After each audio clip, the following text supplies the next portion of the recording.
All right. Well, here we are. It's December, everyone. I hope people are staying dry today on this kind of cold and rainy December Friday morning. And happy World AIDS Day, everyone. I know the campus is celebrating a big event today, and so I'm sure we're powering through despite the kind of gloomy cold weather that is greeting us outside. As we get started, my first announcement is to please mute yourself unless speaking. Please enable your camera if possible so we can share space with each other. And then, of course, our meeting is translated into Spanish. So if you would like Spanish language accommodation, please be sure to select the language of your choice via the interpretation icon on your Zoom screen. Also, please note this meeting is being recorded and will be posted in about a week's time on our hicpla.org website. So here we go. Let's kick it right off.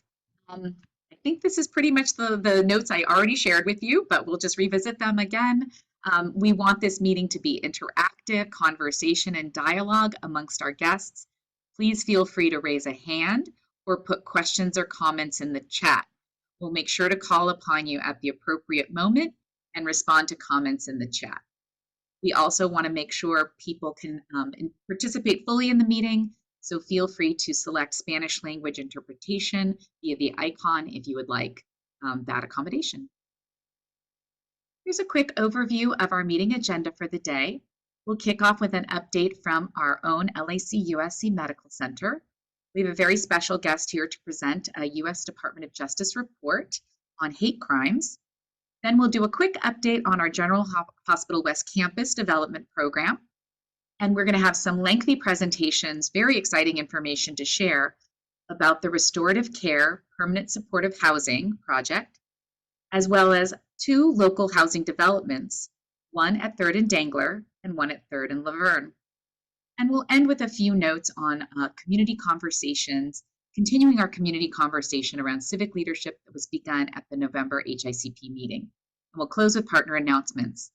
It's a very full agenda, so we will kick right off and get into it. I will ask all presenters to please be mindful of our Spanish language interpretation. Speak slowly or as slowly as you can, and please take a breath now and then so that Edgar can catch his breath.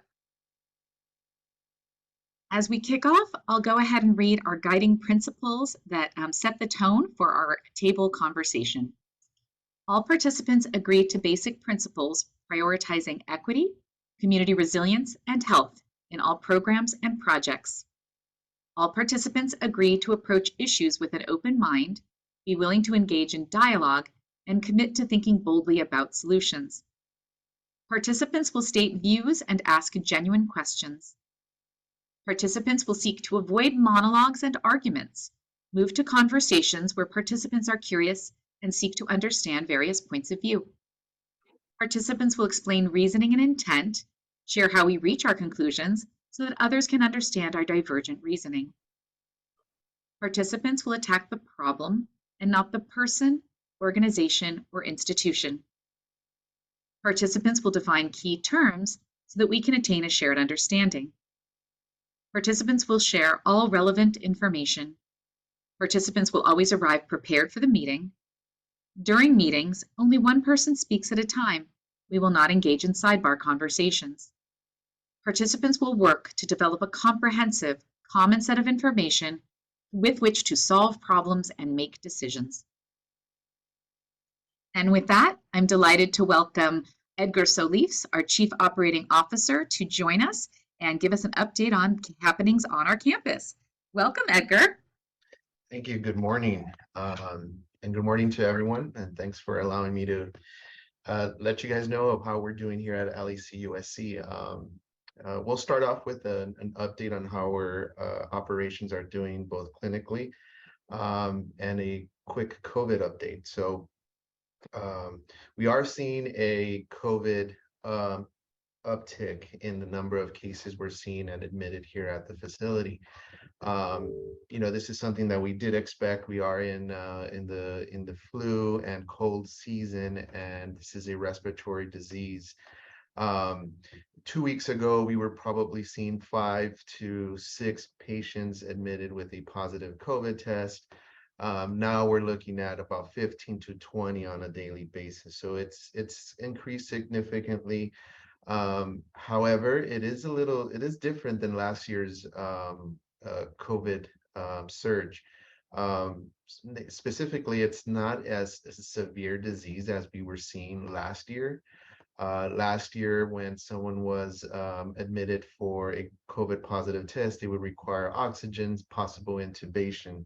And we're not seeing that as much this year.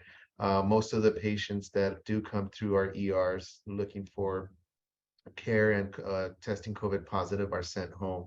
Those that are admitted to our facility do require some oxygenation support, but it's a lot different than we saw last year. Um, what we did see this year that is a bit worse than last year is flu. The flu is also, we're seeing a lot of cases of folks with the flu. And our vaccination rates are not as high as previous years, even prior to COVID, but we are seeing an increase in flu activity here at the medical center as well, and patients also coming in with respiratory type diseases, which includes colds and other pneumonias as well. So we encourage everyone. One of the best defenses against these respiratory diseases is vaccination, and we have COVID vaccination, and we also have the flu vaccination. So we encourage the community to get vaccinated as one of those steps to prevent disease. And also, if it doesn't prevent it, it lessens the severity of the disease. So that's important, and we want to continue to encourage our community to continue to vaccinate against COVID and influenza. In terms of our operations, we're doing well. Again, we're seeing an increase in the census of our facility. Our staff are members of the community as well, and as community members, they're also exposed to other respiratory diseases, and they do become ill, and we're seeing a lot of sick calls, which kind of impacts our ability to staff some of our beds. But we're doing well. Our CNO and our leadership team are making sure that we have that staff to be able to care and provide those services that our community seeks here at our facility. And in terms of PPE, masks and gowns and gloves, we're doing really well. Although my Amazon package sometimes takes 3 weeks to come because of shipping delays. We're not seeing that with our supplies, and we've prepared for this. We knew that this might be a possibility, so we did really well with preparing that about a year ago. So we're hanging in there. I think we're getting in the midst of the cold and flu season, but we're doing well. And I'd also like to invite you all to our event today. As Heather mentioned, today is World AIDS Day, and we're holding an event to promote putting ourselves to the test, achieving equity to end HIV. We're going to have raffles, entertainment, and also provide a lot of resources and information on where to seek treatment, or just to know more about World AIDS Day and how to prevent AIDS. We're also going to be doing on-site testing, so that's available. And Heather is right, rain or shine, a little rain, a little sprinkling will not deter us from holding this event. So bring your umbrella and a big coat, and we'll hope to see you outside in our courtyard today. And I'd also want to let you all know and also invite you to join virtually our ceremony of the unclaimed dead. This is something that we hold every year. LEC USC is very unique in where we provide a service for all of LA counties. This has happened since the creation of the Department of Health Services back in the early 1900s, where LEC USC was assisting the county by managing the outside deaths of indigent and unclaimed persons throughout LA County. The unclaimed and indigent decedents did not qualify for an investigation, so they would be reported through the hospitals. The hospitals would go out and pick up the remains of the body, and there would be an investigation to try to find next of kin. If there was no next of kin, or the kin did not have the ability to pay, the county would provide the service free of charge to the decedent. This has happened since 1896, and this is something that we have every year. So we invite you to honor those unclaimed dead or indigent decedents at this burial that's going to happen December. When is this? I have it here. December 8th, 2022 at 10 a.m. You can join and watch the live stream through Facebook. It's a very somber event, but we honor those decedents during this ceremony. So hope to have you guys join. And those are all our updates here, and I'm happy to take any questions if there are any.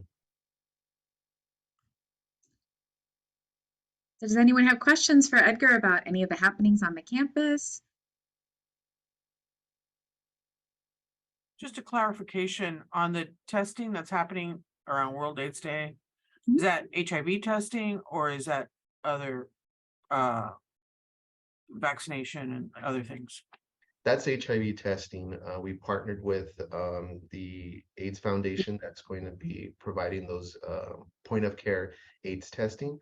They can provide resources as well during that time. So it's for AIDS testing. Yeah, it's being, I think it's a mobile unit being brought here by Bienestar. Yeah. So yeah, it's a really exciting event. I know there was strong partnership from our HIV services clinic here at the hospital, taking a lot of leadership to make sure this was a really, really wonderful, broad event. We're also having entertainment by Bravo High School. Their Latin jazz band will be here today. So, please, like Edgar says, get that umbrella and put on your rain boots and come on out and join us. All right. Looks like you're off the hook, Edgar. Great job. We'll look forward to another season. I know.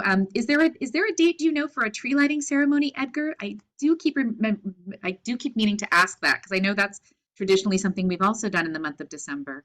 I don't know if our PIO is on, but I don't know a specific date. However, we do have the Christmas tree up. It has not been lit.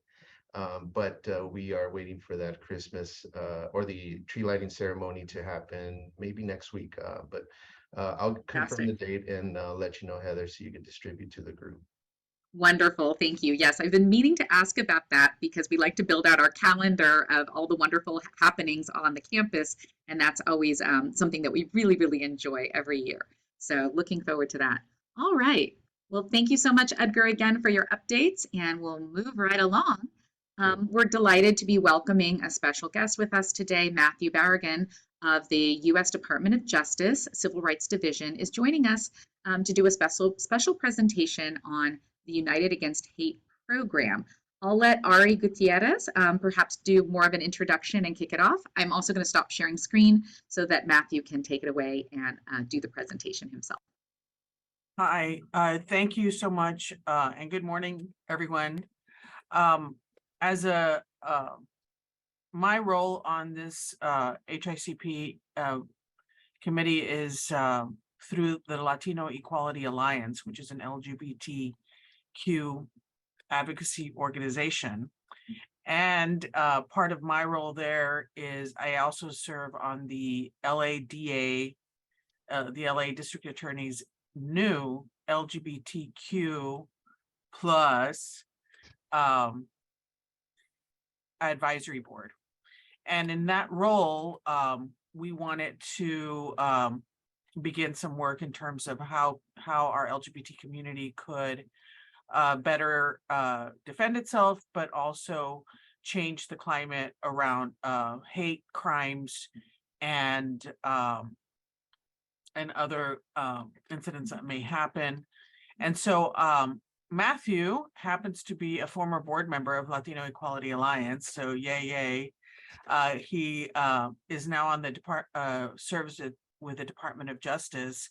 And I reached out to him, and he was happened to be working on this great project in collaboration with the County of LA for a program called LA versus Hate.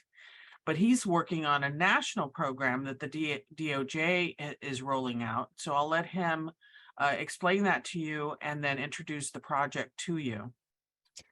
Thank you very much, Ari, and to this group for having me. Again, my name is Matthew Barragan. I'm an assistant U.S. attorney in the Civil Rights section of the United States Attorney's Office in Los Angeles. My office enforces federal laws that prohibit discrimination, ensures equal opportunity, and protects the constitutional rights of those in the Central District of California. And it's a very large district of 20 million residents. It includes the counties of Los Angeles, Riverside, San Bernardino, Ventura, San Luis Obispo, Orange, and Santa Barbara counties. My office also prosecutes hate crimes, law enforcement misconduct, and other civil rights violations. I'm going to be giving an abbreviated version of a larger presentation that Ari mentioned that we presented with the District Attorney's Office of Los Angeles County during LA versus Hate, United Against Hate Week.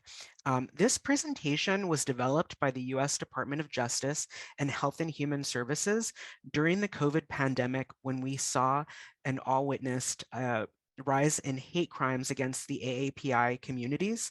The department had placed special emphasis with community-based organizations and civil rights groups that the public should work to report hate crimes and hate incidents.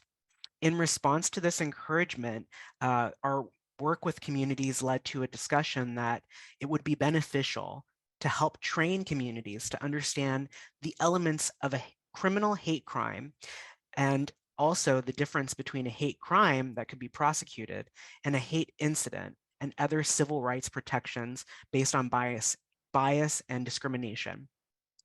And so that led us to a national rollout that my office was selected to participate in, to partner with groups to do these trainings. And so when Ari invited me to present, I don't think we're going to go through all of the activities, discussion, videos, and formal training that we'll be able to do for other groups that we've done with the groups during United Against Hate Week. But it's really a call if there is an interest in doing an hour to 2 hour training with your group or communities, that this is available, and that the U.S. Department of Justice is working to increase its community outreach and training in the region. So I'm going to go over a brief introduction of what the program entails. So during the program, part 1, we identify hate crimes and hate incidents. Part 2, we talk about reporting hate crimes. And in part 3, we talk about the importance of preventing hate crimes. The most important thing about the presentation happens after people leave the room. It maybe encourages people to report a hate crime or incident. Maybe people get inspired to get involved in hate crime prevention efforts, including contacting one of local organizations that I'll mention today, and also help advocates for people who might be targeted by hate crimes. So this is an interactive group poll. If you're comfortable with it, please raise your hand on Zoom. If you know someone affected by hate crime, this can include yourself. And if you're on Zoom, you can raise your hand, and you can also, I'll give us a couple seconds for this. And once you're done noting we see a couple hands raised.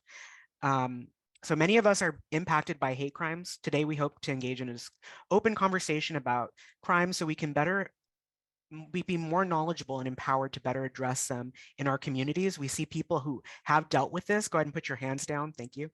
So we're going to start by talking about hate crime and hate incident, and understanding why hate crimes are treated differently than other crimes. So in general, a hate crime is a criminal offense such as a murder, assault, arson, vandalism, or threats that is motivated by hate against a group of people or a class of people protected by law. The term hate is a bit misleading when individuals who commit hate crimes often hate everyone who has a characteristic of their targeted victims. Most laws require only that the crime be committed because of those characteristics. Federally protected classes, so the following people are protected under some, but not all federal hate crime statutes: race, color, national origin, religion, disability, sexual orientation, family status, sex, gender, and gender identity. And so again, we're working to do trainings with groups that identify with federally protected classes, but also for the larger public. We had an event tailored to small business owners during LA versus Hate Week, and that was to help the business owners understand who to call if they observed hate crimes in their establishments, and if an element didn't, if an act of hate didn't rise to the level of a crime, that they should still report that to local law enforcement for numerous issues that we'll talk about shortly. This is an overview of the federal hate crimes laws. So you can see this is not a new area for the federal government. As recently as 2022, we saw the Emmett Till Anti-Lynching Act, which revived cold cases. And so we are emphasized that there are a number of protections and we're able to respond uniquely to bring federal hate crimes charges or civil rights investigations into certain conduct. Why do hate crimes matter? So you see, some may wonder why we need hate crime laws when the criminal acts themselves are already covered under criminal law. They matter because the impact of hate crimes is felt beyond the immediate victim of the crime and that person's family. Hate crimes also traumatize others who share traits with the victim, as well as the victim's community, and sometimes even the entire nation.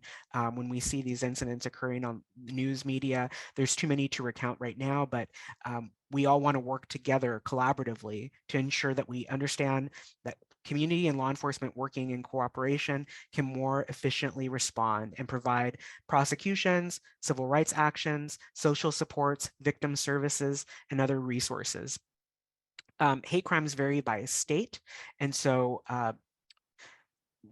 they vary by protected classes, remedies for the victim, reporting requirements. I'm going to go through California. In California, you can be a victim of a hate crime if you've been targeted because of your actual or perceived race or ethnicity, nationality, religion, gender, sexual orientation, physical or mental disability, or association with a person or group with one or more of these actual or perceived characteristics. So have you ever wondered why someone was not arrested for spewing hate-filled and hurtful messages? Why isn't hate speech illegal, you might ask? Under the First Amendment of the US Constitution, people have the right to express themselves, even if their message is one of hate. This same amendment allows you to speak freely of your mind, live in a country with free press, petition the government, and practice whatever religion you choose, or none at all. But even with the First Amendment, there are limits to free speech, particularly when the speech is advocating or threatening violence or encouraging people to commit crimes. Then, depending on the circumstances, it may be considered a hate crime. True threats, meaning statements where the speaker means to communicate a serious expression of an incident to commit an act of unlawful violence to particular individuals, are outside the bounds of protected speech. I'm going to go through one quick example to help us understand a true threat. This is from a real case, US versus Ledford. An individual in Iowa with a criminal history involving firearms sent 2 Facebook messages to a religious organization in Massachusetts. The first message at the very bottom says, "Your prophet is a child rapist, a murderer, and a molester. You will all go to hell with your father Satan. He will destroy you here and in your expletive whole countries." The second message includes a picture of someone with an assault rifle and says, "This is for your followers of the piece of expletive." Definition of true threat: communication of a serious intent to harm must show the defendant intended the communication to be interpreted as a threat or knew that it would be. To show the difference between hate speech and a true threat, we can go through this one sentence at a time. We can see that the fourth sentence, this is for your followers, with a picture of an assault rifle, combined with the other statements, imply that the sender intends to shoot people belonging to the religious group. First, second, and third and fourth sentences with the assault rifle equals a true threat. So this led to a plea. This is just an example I like to use. Some incidents may be discrimination and not hate crimes. They can be both. This is a website that you can report bias incident or hate crime or civil discrimination. You can also go to this civil rights at usdoj.gov. In email any complaints. My office actively investigates civil rights issues in the district. And also if it's a criminal case, we will work with local and federal law enforcement to ensure that we work with victims to protect their rights. So now we've kind of talked about the difference between a hate crime, a hate incident, and discrimination. In our formal training, we go through scenarios and activities, videos, and we hear from the community to express their own statements and experience with these issues. We're not going to do that today because we have a very limited time, but I just wanted to go over some of the slides and some of the helpful information. If you are a victim or know someone who's experienced a hate crime or hate incident, my advice and what to do when a crime occurs is to call 911, report the crime to your local law enforcement and the FBI, and then the federal government plays a role as well. So you can obtain additional DOJ support, justice.gov/hate crimes. You can also submit tips to the FBI. Hate crime indicators, if the victim is part of a protected class, comments, written statement or gestures, drawings, markings, symbols, or graffiti, membership in hate groups, previous hate crimes or incidents, or locations of incidents. This is an example of AAPI hate. I'm not going to play the video, but this is just something that we play during these trainings. So the public has a sense of ongoing issues in the district, and we tailor it for each community that we work with. The 2020 reported hate crime statistics by bias, the FBI reports 61.8% are based on race, ethnicity, or ancestry, 20% based on sexual orientation, religion is 13.3%, gender identity, disability, and gender follow. 2.7%, 1.4%, and 0.7%. California hate crimes reported, race and ethnicity is the top, sexual orientation, religious, gender identity, disability, and gender follow. I'm not going to spend a ton of time on this, but the PowerPoint will be available for this group, and so you can access that later. Why hate crimes are underreported. So we know that local law enforcement collect and report to the FBI hate crimes in their districts, and we see some communities reporting 0 hate crimes. We know that is not the case. We know they're underreported, and some of the reasons why is that they're handled another way. So people, they minimize what occurred. They feel that they can't go to the police for help. They wouldn't do anything, not important enough, fear reprisal or other. So we're still trying to learn why community doesn't report to local law enforcement. We're trying to build connections and relationships or strengthen them. And so that's why this program is really put out there, so we can begin to continue to cooperate and collaborate. So we want to all work together to prevent hate crimes. We work with local law enforcement, police and the district attorney's office, federal, FBI, federal prosecutors like my office. Here are some additional resources, and we can Stop Hate Project, Victim Connect Resource Center, and then other local resources. LA versus Hate has a telephone line, 211. You can talk and seek assistance, and they can help you better understand your next steps. We also have a DOJ hate crimes website and other components that actively work to protect our communities. If you have any questions, you can visit this website or you can contact me directly. I'm going to open it up to, for the last few minutes we have, any questions, anybody who wants to have us host an event, please reach out to me at this number. And I'm going to stop sharing my screen soon. But Ari, anything to add about the presentation, or anybody else, feel free to chime in. Well, thank you so much. First, I did put in the chat the link for the LA versus hate crime.org toolkit. So please take a look at that. And also I'm sending, and when I looked in there, I saw some booklets that were in different languages. And those are new. They were developed by a community member and supported by county entities. So those are helpful to help the community. But I think, part of what we're going to be doing at Latino Equality Alliance is invite Matthew to come do a special program for people that we're working with, our community, not just our staff, but also our community members, including our youth. I had actually received a call from some family members who were in high school, and they were experiencing bullying, and they actually were complaining that why didn't the bully get more in trouble. And so I think that's part of the hard part, is that when people are doing hate language towards you, they have a right to do it, and so we have to be careful about that.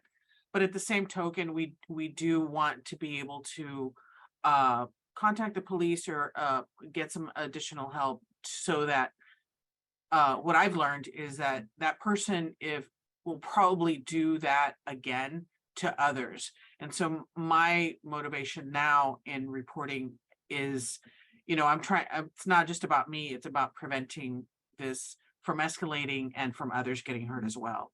So I think that's a great message to disseminate within our community. And I appreciate that Matthew and his team are available to help us do that, train your members of your staff, and do any presentations that you would like. So thank you, Matthew. Thank you, Ari. And I just want to reemphasize, I put my email in the chat. I want to reemphasize that the LAPD does maintain hate incident reports. And so, as Ari mentioned, if you are someone who's received acts of hate and you're not sure if it's a crime or if it's just something that's toxic, that can be used as evidence if later that individual acts out again against a particularized group. It can also be used because we have begun to continue to communicate with one another. And so we'll see trends in certain parts of the county, certain parts of our district, certain communities being targeted, and we can mobilize resources, psychological services, host events, and let the public know that we don't stand for that here, and we won't put up with it. So the more active we are in various responses, not everything's going to be a criminal prosecution. We have other tools available, but one element is working with local law enforcement to ensure people are deterred from committing these acts. Any other questions? Or we have a couple minutes left, so I want to leave it open. Hi, this is Monica. I do have a question. I really like the presentation, and for me, I'm always thinking about the youth and them not understanding like what they say. I'm around a lot. I have a 16-year-old, and I tend to spend a lot of time with her friends, because I don't let her just go anywhere with anybody. But I think, do you have anything that's geared specifically that we can try to bring into the schools? Also parents, I think it's really like for like PTAs to maybe bring into for them to understand, and why it's important to report these incidents. When I think a lot of times we do feel frustration when something is happening to our kids, and we feel like nothing or enough isn't happening. Yeah, I think, thank you for your comments. I agree. It's not always easy to identify, even though we live in Los Angeles County in this call, to identify the numerous resources that are available, and certain materials aren't really accessible to based on language, or certain communities maybe not trusting law enforcement.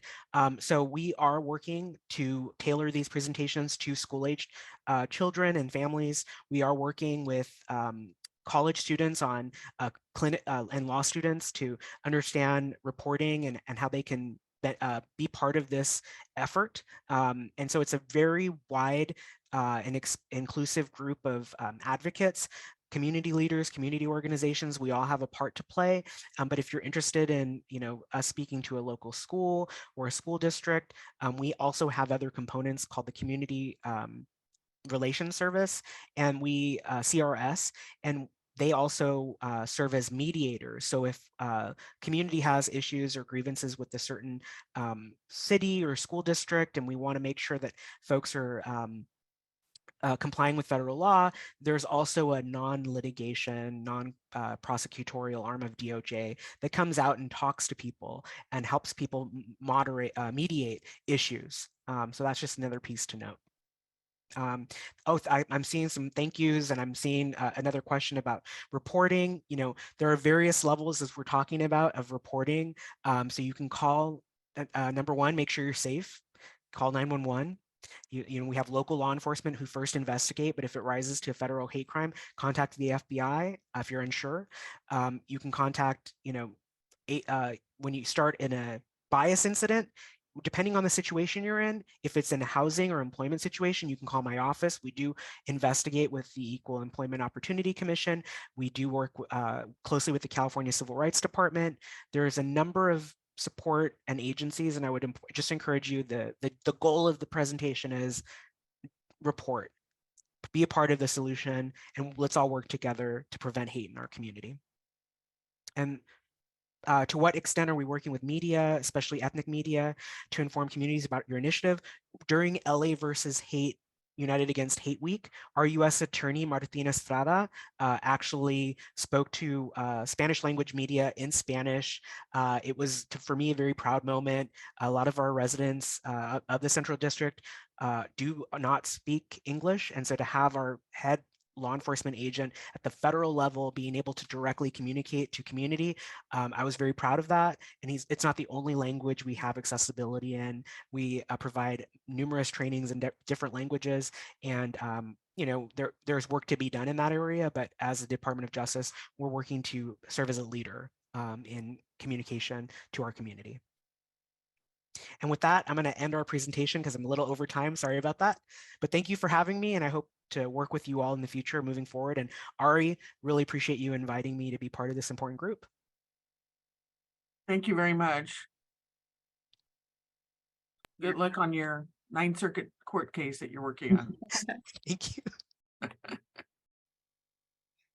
Thank you so much, Ari and Matthew.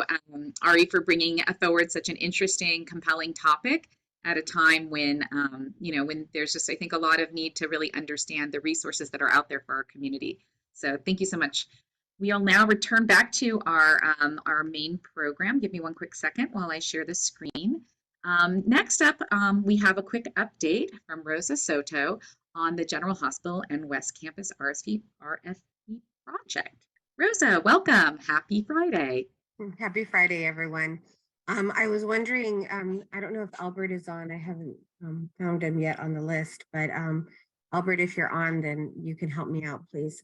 So we're trying to ensure that we connect with all of you regarding any updates on the General Hospital and West Campus request for proposal process. And as you know, this is one of those opportunities that are once in a lifetime. We're really excited about the opportunity of reimagining our space, our General Hospital campus, and our West Campus. And so, as in thinking of that, it's so important that folks understand just that larger lens and representation that this building and West Campus has for not only our campus, our county, but also our community.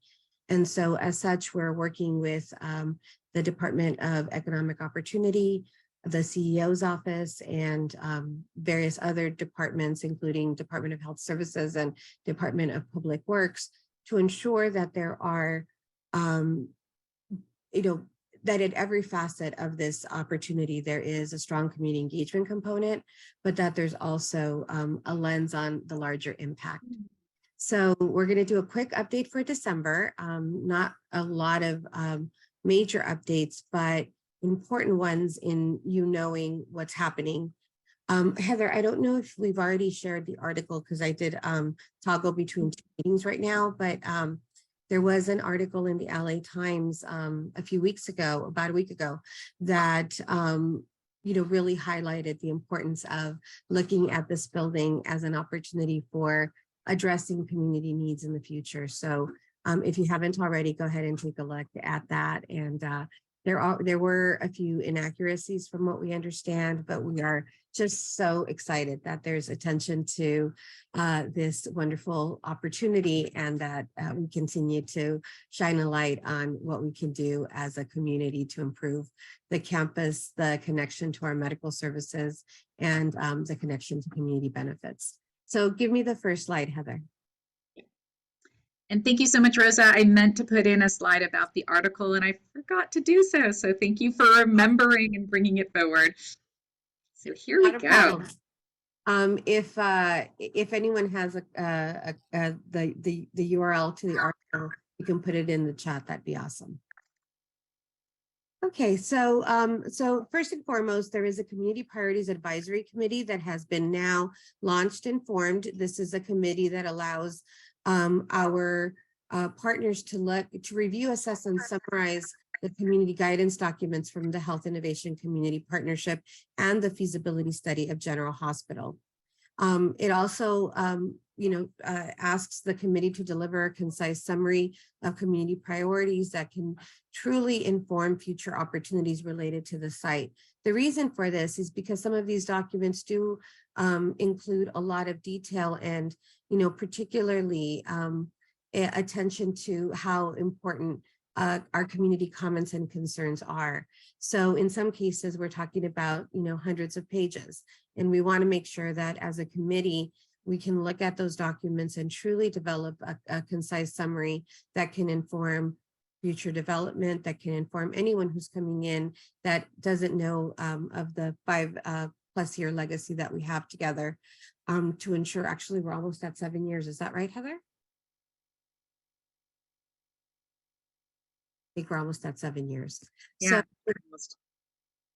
So it's been a huge commitment by many of you, by many of our community leaders, and also our county partners, right, to come together to ensure that in every area of this wheel that you see on the right of the slide, that we are advancing community benefits. And so the committee, as we shared, has been formed. Thank you to everyone who applied. Committee members were informed and attended a first meeting, and they will be working through December 16th to deliver a summary of their report to the project team that will be looking at the larger request for proposal. So some of that will be included as a document to review as the RFP process moves forward. Next slide. Oh, hold on, before I do, did we find Albert? Is Albert on? I don't know.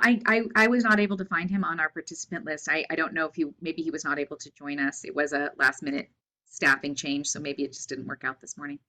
Not a problem. Okay, let's go to the next slide.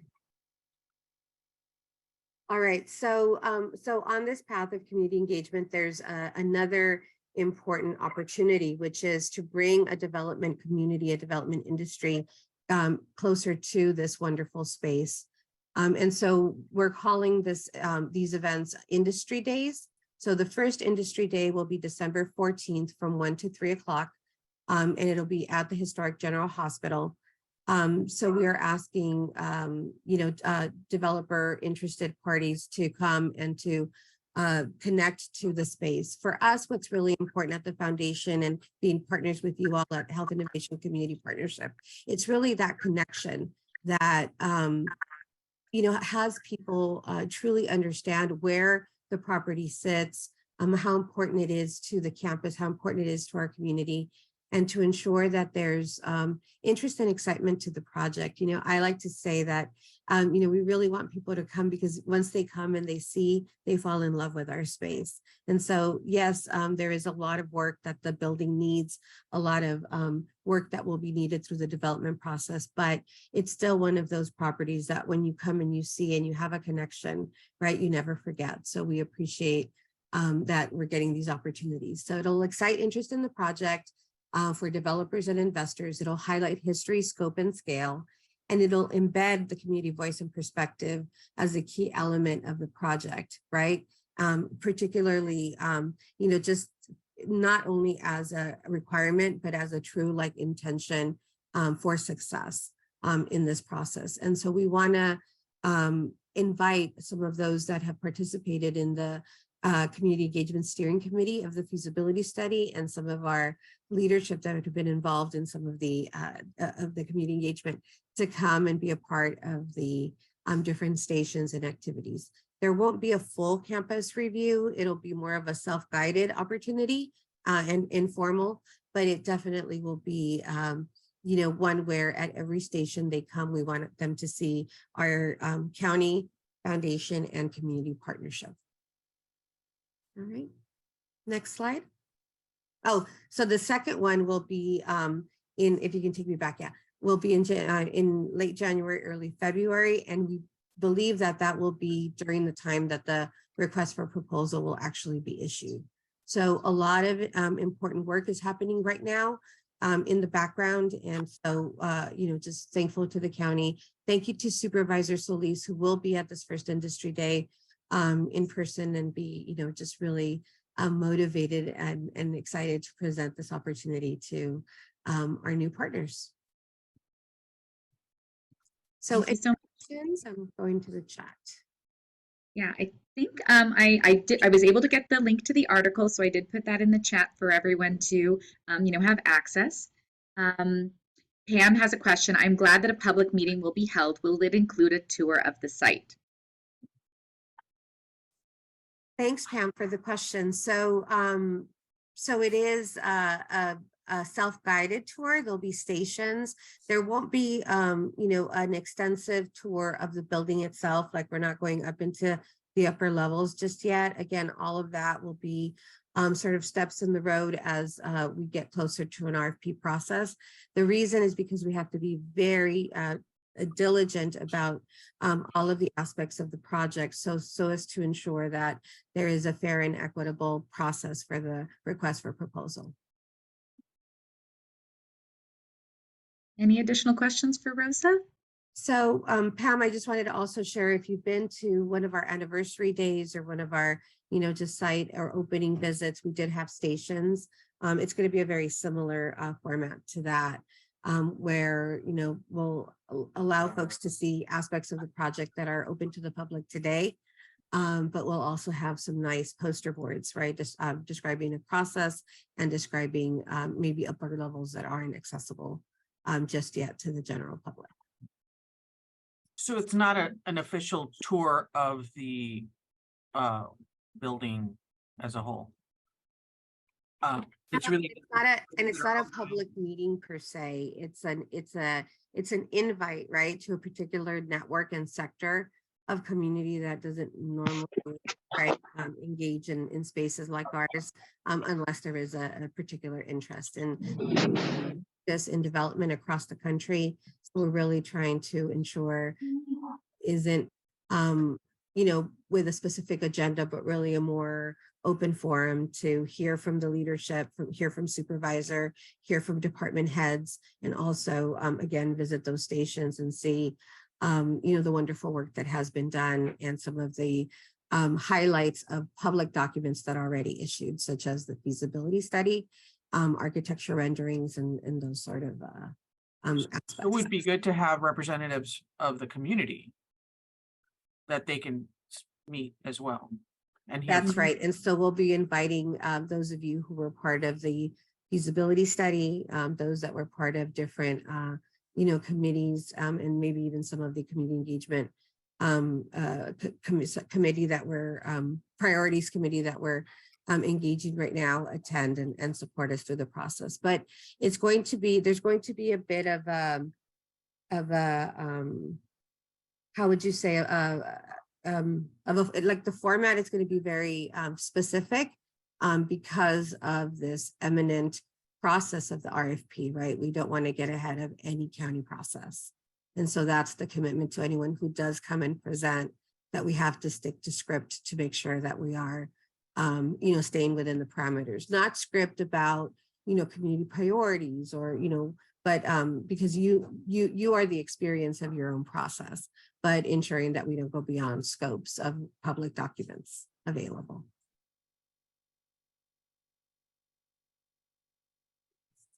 Is that helpful? I'm sorry that list that are Kind of an you know, exciting new currently- process for us to be a part of, isn't it, Rosa? This notion of industry days where you have this coming out party, so to speak, for the developer and investor community to, like Rosa said, really get to know the site, fall in love with it, and hopefully start to prepare to be a part of the, the potential development process going forward. So, but community voices, and that's definitely a directive from Supervisor Solis to ensure that community voices are always, deeply embedded in those conversations. So we look forward to those next steps with all of you. Yeah. I just want to add one more thing. Sorry about that. No problem. I just happened to be reading up on a website of a developing developer, and they've done several projects in LA County that's their big thing. And so just the standard for those type of organizations is private, big retail, big corporation. It's the opposite of what government needs to be considerate of in terms of serving the community, in terms of trying to help people that may not have access, creating affordable housing over market rate, high priced housing, having a grocery store. I know that was part of the article, it was actually mentioned several times. And,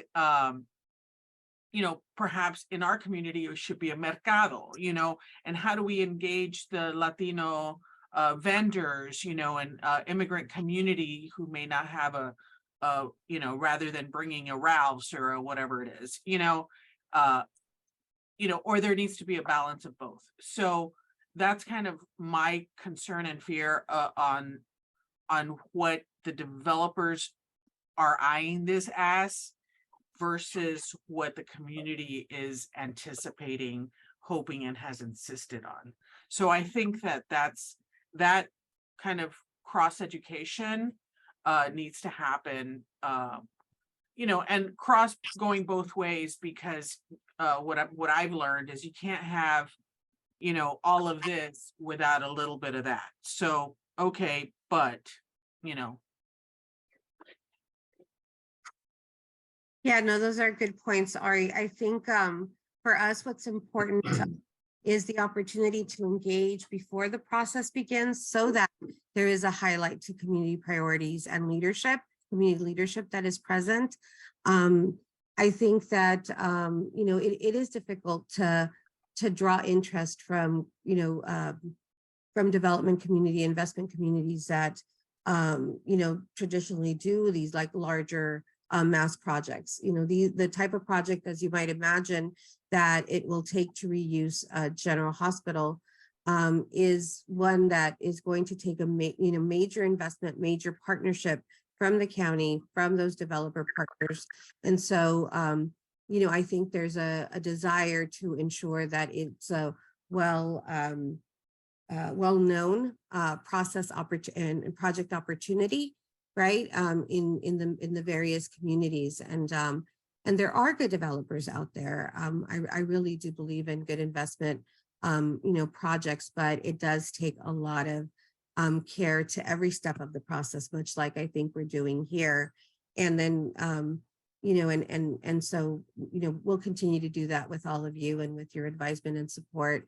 And in particular, I want to note that, county council is a really important aspect of these public processes, right? Their in interpretation and their guidance, right, to ensuring that there's equitable opportunity and that it's a process that, the county can truly stand behind. So that is another aspect of this that is being vetted, throughout the development of some of these events.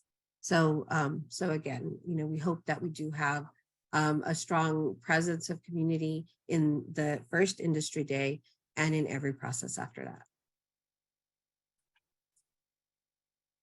And I apologize that Doug isn't here and anyone from that team, but we of course would love to, continue this conversation in January.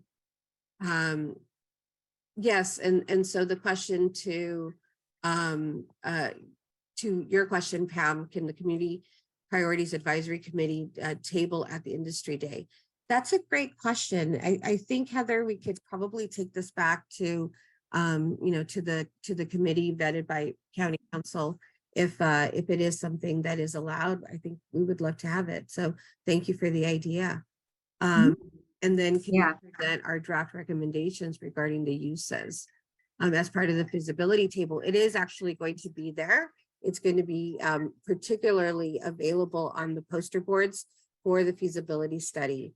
And I believe that that will be in collaboration with the CEO's office. It will be in collaboration with the foundation and the CESC partnership. So yes, we will absolutely have those priorities, on those poster boards as part of the station visit.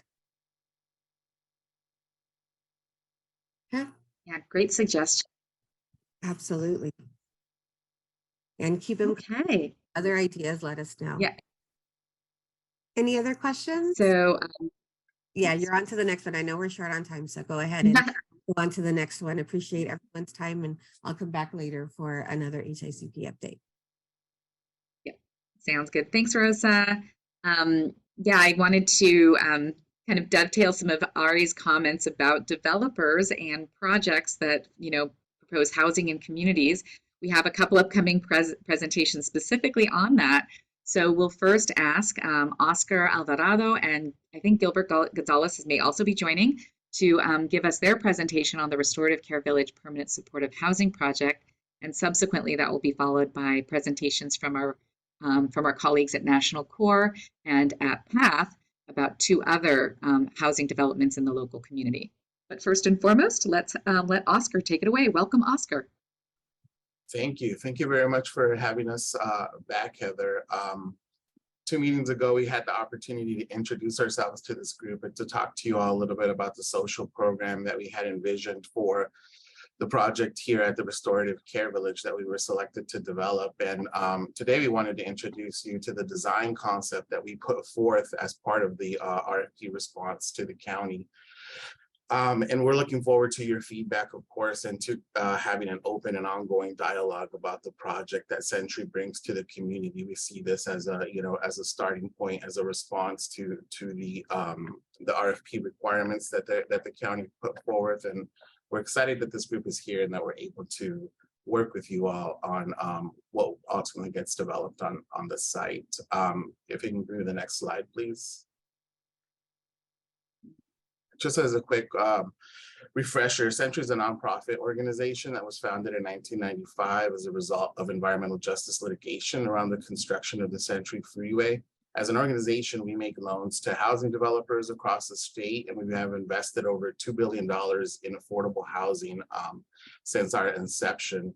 We also develop and operate affordable housing through an integrated approach that combines in-house property management, real estate development, asset management, and resident services. And we currently have nearly 2,000 homes in our development pipeline, mostly in Los Angeles County. Next slide. Oops, no. Sorry about that. No problem. There we go. Went the wrong way. There we go. Our architect, GGA, who you'll hear from today, Greg is here with us and he'll be presenting the bulk of the design presentation. GGA is a leader in affordable housing and supportive housing regionally. They've designed over 3,000 affordable homes and 1,200 beds of transitional and bridge housing. And for the last 40 years, have been dedicated to design that really reinforces social connections and enriches public life. Their work includes the design of the Rancho Los Amigos Restorative Care Village. Next slide. Studio MLA is our landscape and urban design partner. Perhaps we'll have a chance to hear from them at one of the future meeting.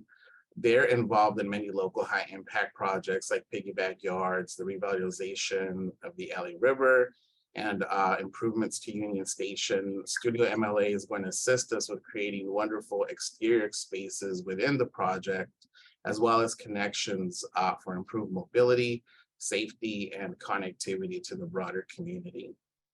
Next slide. So before we jump into our program, I just wanted to reiterate, we shared this slide with you all last time. So we talked a little bit about how we looked at the areas of focus that the HICP had laid out when we were designing our project and thinking through our program in response to the county. And just to pull out a couple of these, we really took to heart some of these focus areas. For example, with community stability, we were really looking to transform this underutilized site with permanent housing and placemaking architecture, something that was definitive and designed forward that would really add to the community. We thought about economic development in the sense of workforce development programs that we are including, and space that we're including within the project, and of course the construction and permanent jobs that come along with projects like ours. We thought about transportation. We're going to seek funding from the state to help enhance connections with local bus lines and multimodal connections around the LA County USC Medical Center campus and surrounding communities. Our concept includes a vehicular and shuttle stop in front of the building that will help people get to and from the destinations they most utilize. And so really just to point out that we looked at this, thought about how to be responsive to this in our design. Next slide. And so just as a primer, before I pass it on to Greg, the program that we put forth to the county really maximized what the county was looking for on the site. We proposed 300 homes on the site in 2 distinct buildings. The buildings are 3 to 6 stories in height. We envision half of the apartments, or 150 or so, to be for seniors earning between 30 and 60% of AMI. And then the other half of homes to be apartments for formerly homeless persons that are eligible for ICMS services. The bulk of our program is studio and 1-bedroom homes. So with that, if you could go to the next slide, I'll go ahead and pass it on to Greg with GGA, and he's going to walk us through the physical design of the site.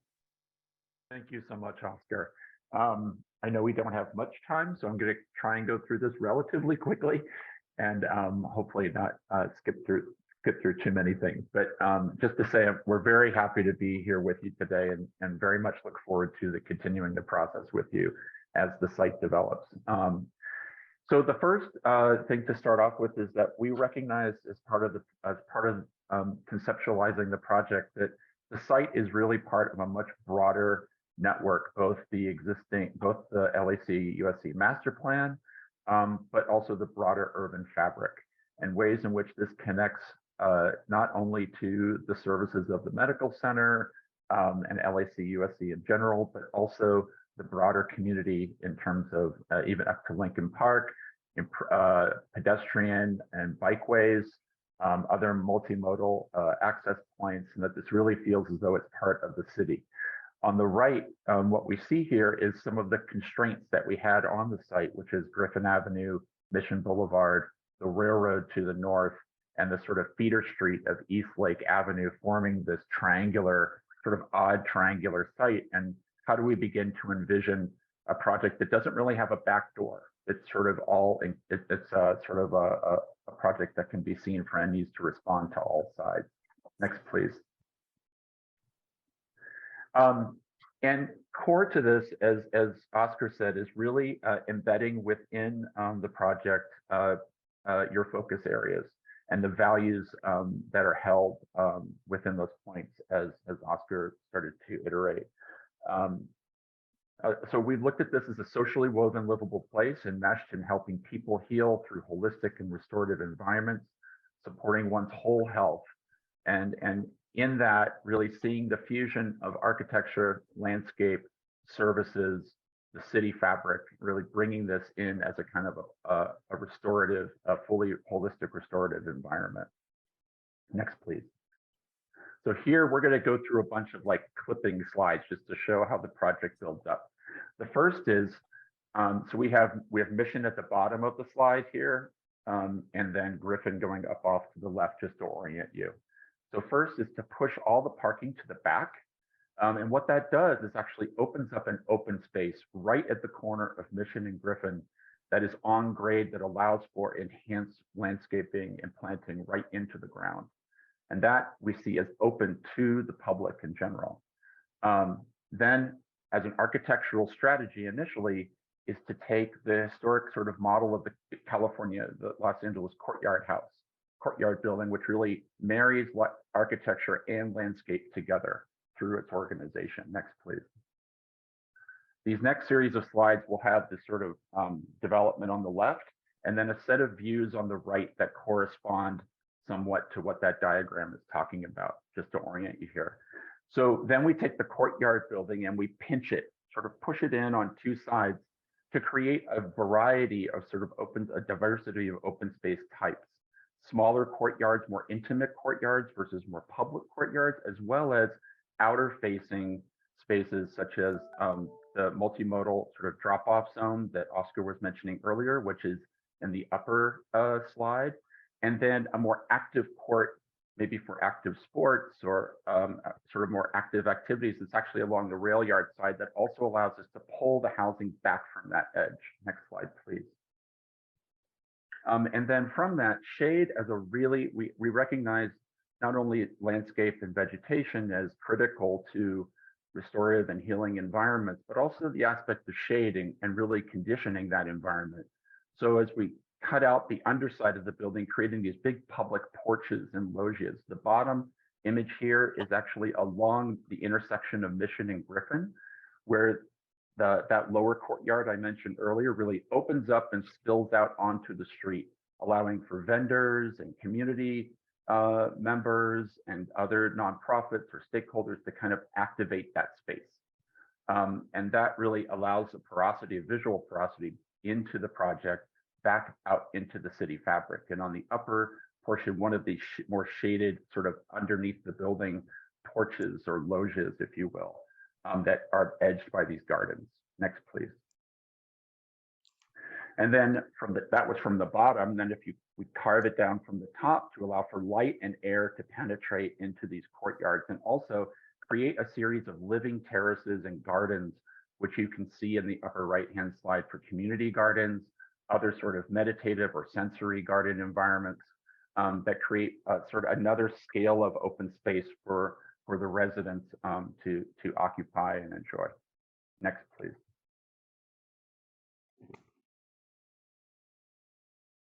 The project, although it looks like one big form, is actually seen as two independent buildings, each having an equal amount of units and an equal similar unit makeup in terms of the 1-bedrooms and studios. So it's actually two separate projects, one that sits on top of that parking podium and the other one that sits more on grade, actually framing the garden. So as we look at the project, although we've conceived it as one project, ultimately it has the potential of being built in phases over time to provide for, to allow for staging of construction and those sorts of things, given the tight site constraints. Next, please. Additionally, in terms of looking at the project from expediency and efficiency of actual construction, we reviewed and collaborated with a prefabrication sort of modular consultant to look at the possibilities of, could this be a modular project, which it can. And so although it has this funny geometry to it, it actually creates two opportunities here. What we're looking at is how the modulars would stack within that geometry. And you can see where there's the straight units, and then there's these funny gaps that exist where they don't quite come together. So in the next slide, please. Those gaps become opportunities for actually another kind of programming and open space. So they become these vertical gardens, if you will, or vertical gathering spaces, much smaller, sort of more intimate, but definitely facing out into the urban environment. And then coupled with that, we're imagining the possibility of actually a public art program that would go with that. So as you have these series of sort of vertical galleries that would face out onto the street, where these could be public murals done by local artists, they might even change over time. So it could be a kind of a cycling thing over, every year or something like that, where it really brings the scale of those of the art out into the public realm. And actually, in the bottom slide, that is the view of the intersection of Mission and Griffin, where one of those openings, accompanied by that lower porch that I was mentioning earlier, really anchor that intersection and create an identity of the project from across the street from the existing campus. Next, please. I won't go into this in a great amount of detail because we're limited on time, but just to say this is the ground floor plan. You can see the parking in the back. Mission runs diagonally up and to the right, and Griffin is on your left.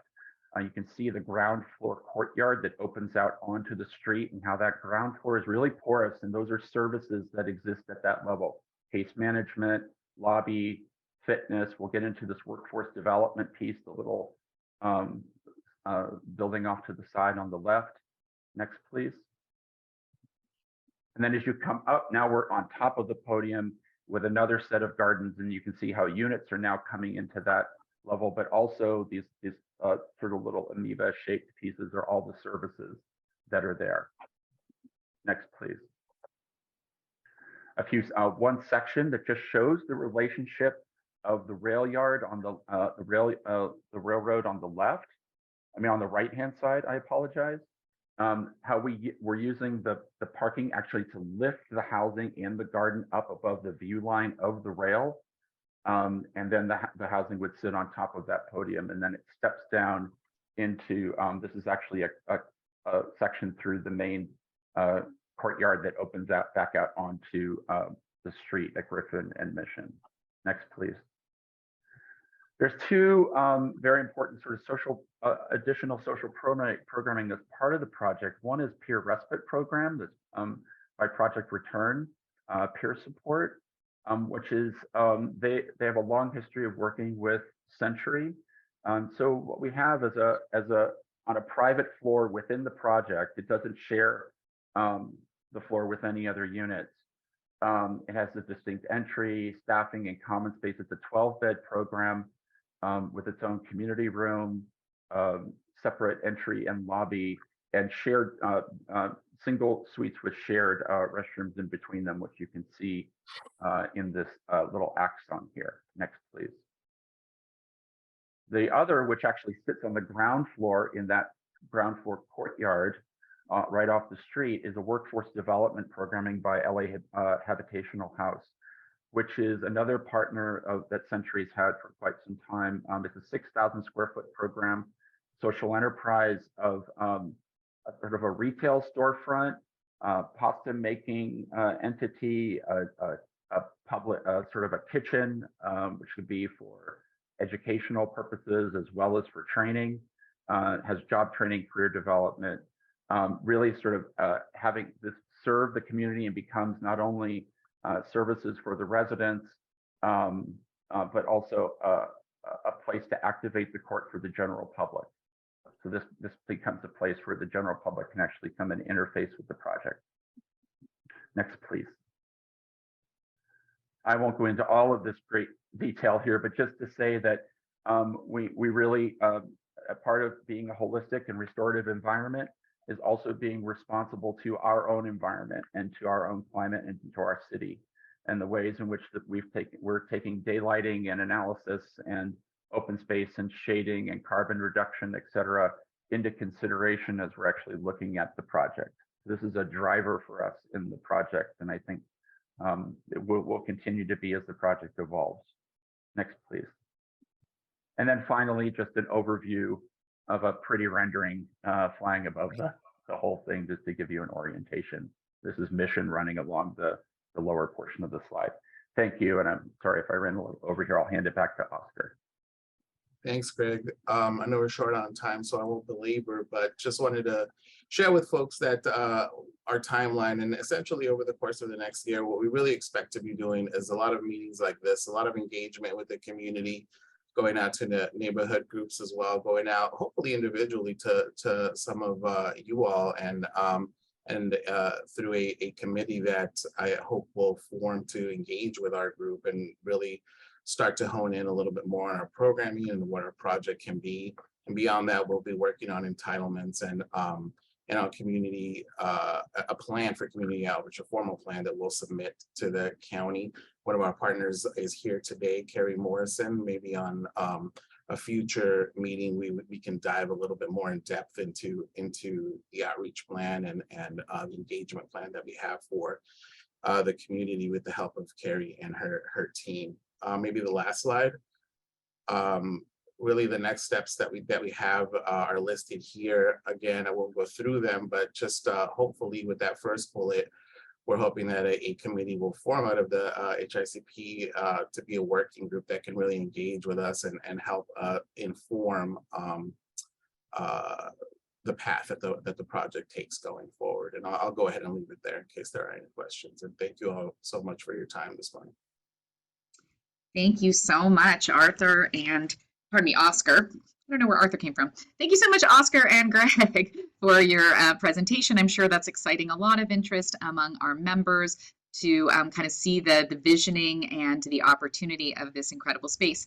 You know, as Oscar mentioned, one of the opportunities for HICP members is to sign up to be a member of the Community Priorities Committee. So if you are interested, please put your name and email address in the chat so that we can capture that information and share that back with Oscar's team. And I see we have a hand raised from Guadalupe. Hi, good morning, everyone. Thank you, Oscar and Century team, for the presentation. We are very excited that you know in regards to all the elements, the creativity that I think you were sharing offhand in regards to what the potential is for that site. And we are looking to work with you closely on the community engagement and helping the committee folks that have signed up to help further form the the community engagement plan for the for this effort. So really looking forward. Thank you. Thank you. Absolutely. We have a question from Ari. Yeah, first of all, it's a beautiful design plan. It looks like you guys really did an amazing job of trying to be sensitive to the priorities of the community and be environmentally, and the whole sustainability thing. Thank you very much.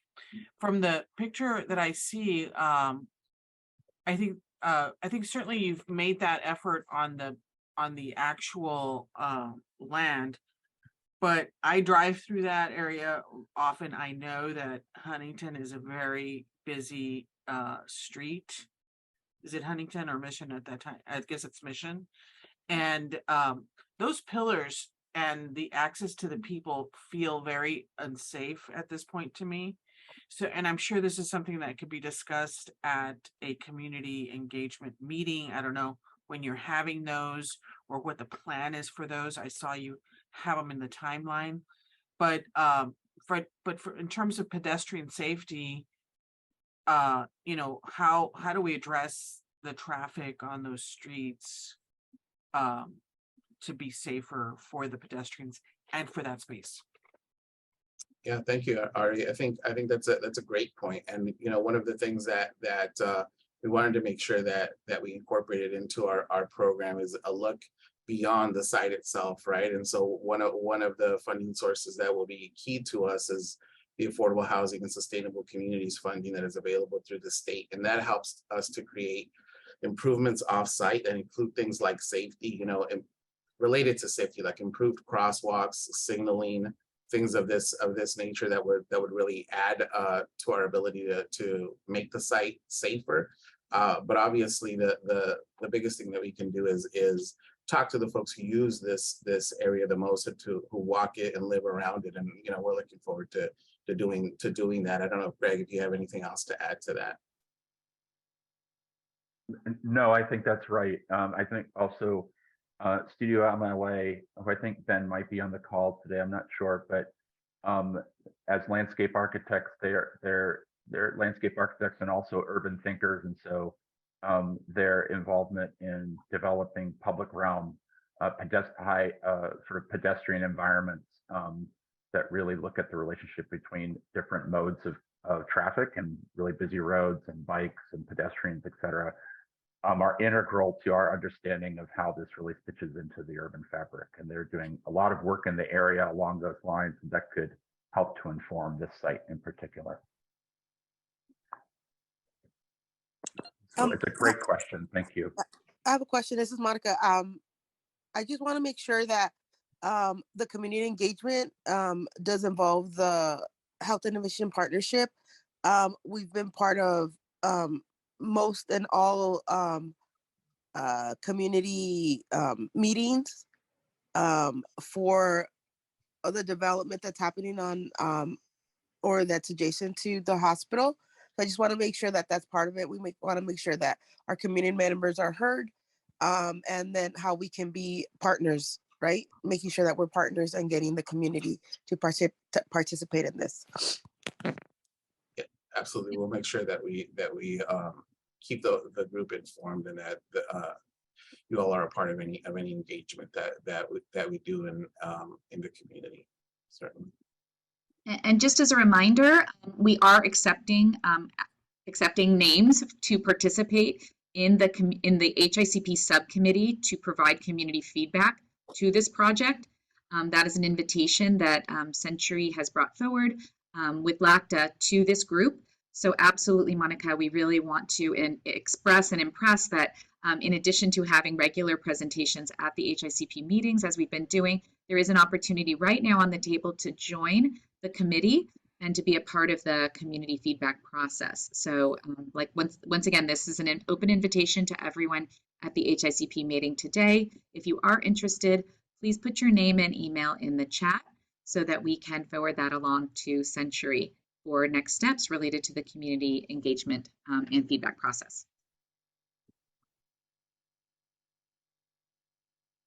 So do we have any additional questions? This is Teresa Velasco. I just have a quick question. As I'm looking at that image that was just across, if I have my directions correct, across is the College of Nursing. Is that correct? Yes, I believe so. I don't have the, you mean to the left of that across Griffin? Yes, that's correct. So is there any plans to include any type of engagement with that building or the resources that are available with the College of Nursing?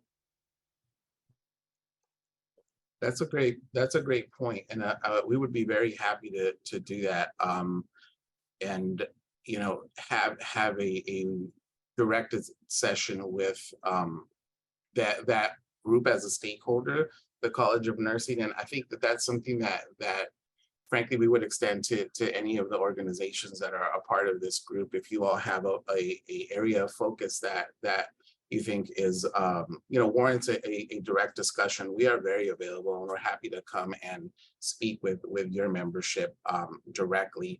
I saw a question in the chat, or a comment in the chat, about the art that we include in the project being reflective of the community, and that's certainly the intent. And if folks have specific recommendations that they'd like to put forward, or would like to have us, come and present to your, organization directly about the project, so we can discuss that, for example, as a particular element, we're happy to do that. We are very excited that the HICP is here and that everyone is convened in one place, and we're happy to break out into directed discussions to the extent that there's interest.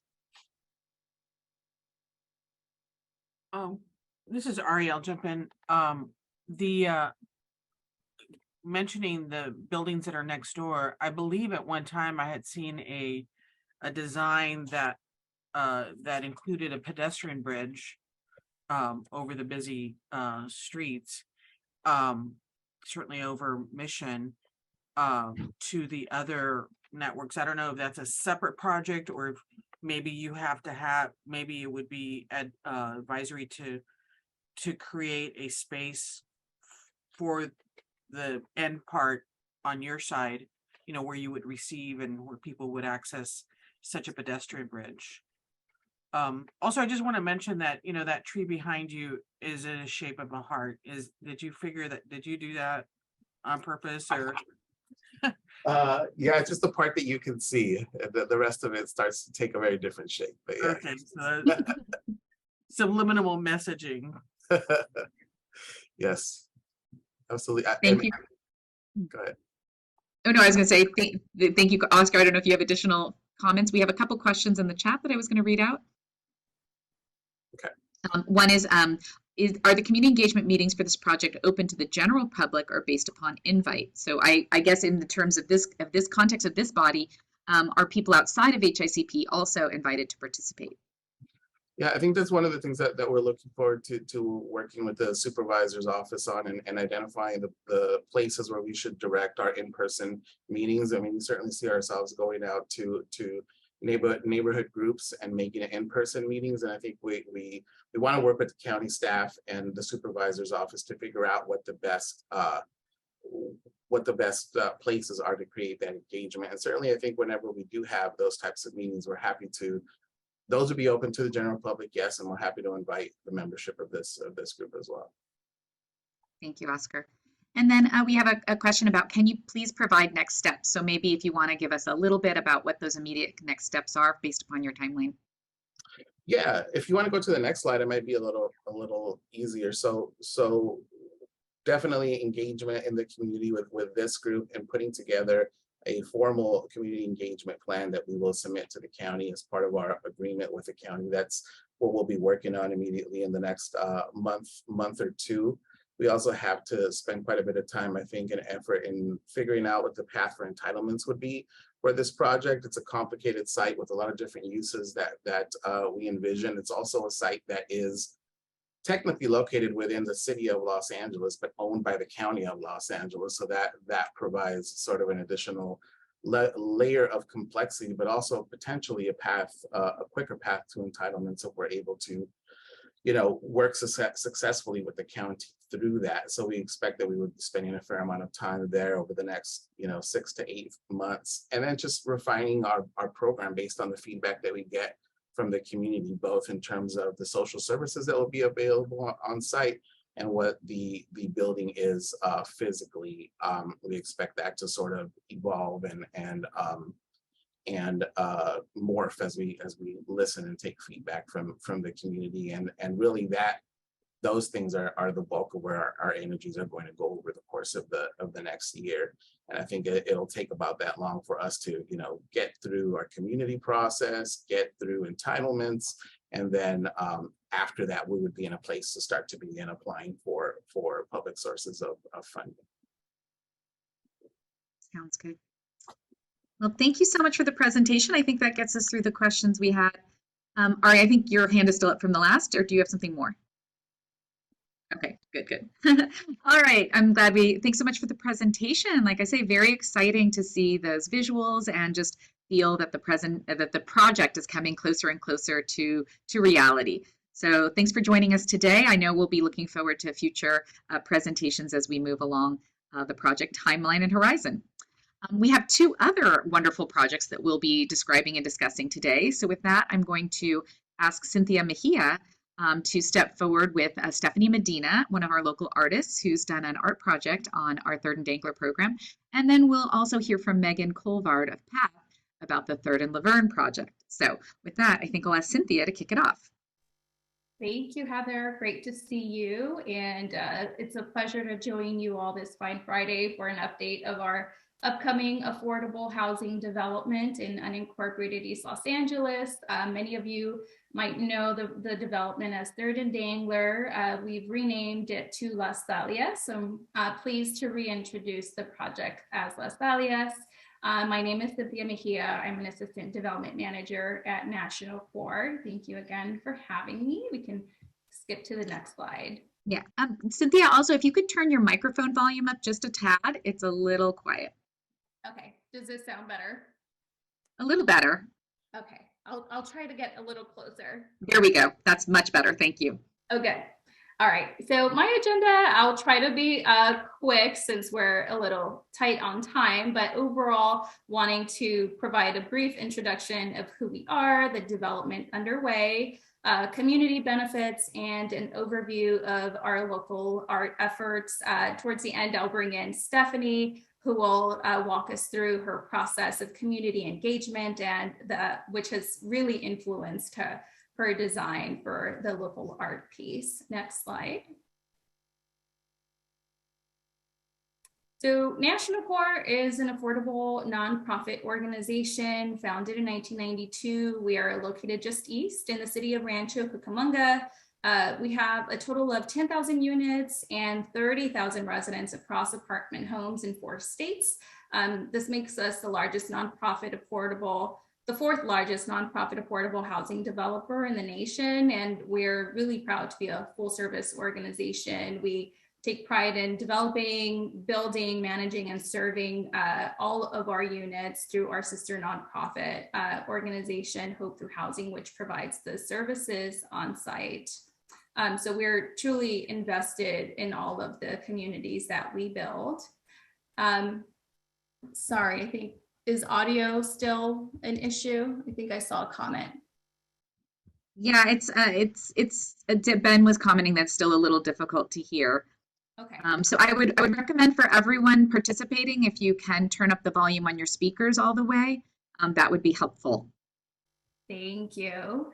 So moving on to Las Dalias. Las Dalias is an upcoming transit-oriented development, which will feature 78 apartment homes in the heart of East Los Angeles for individuals and families with qualifying household incomes of less than 60% of the area median income for Los Angeles County.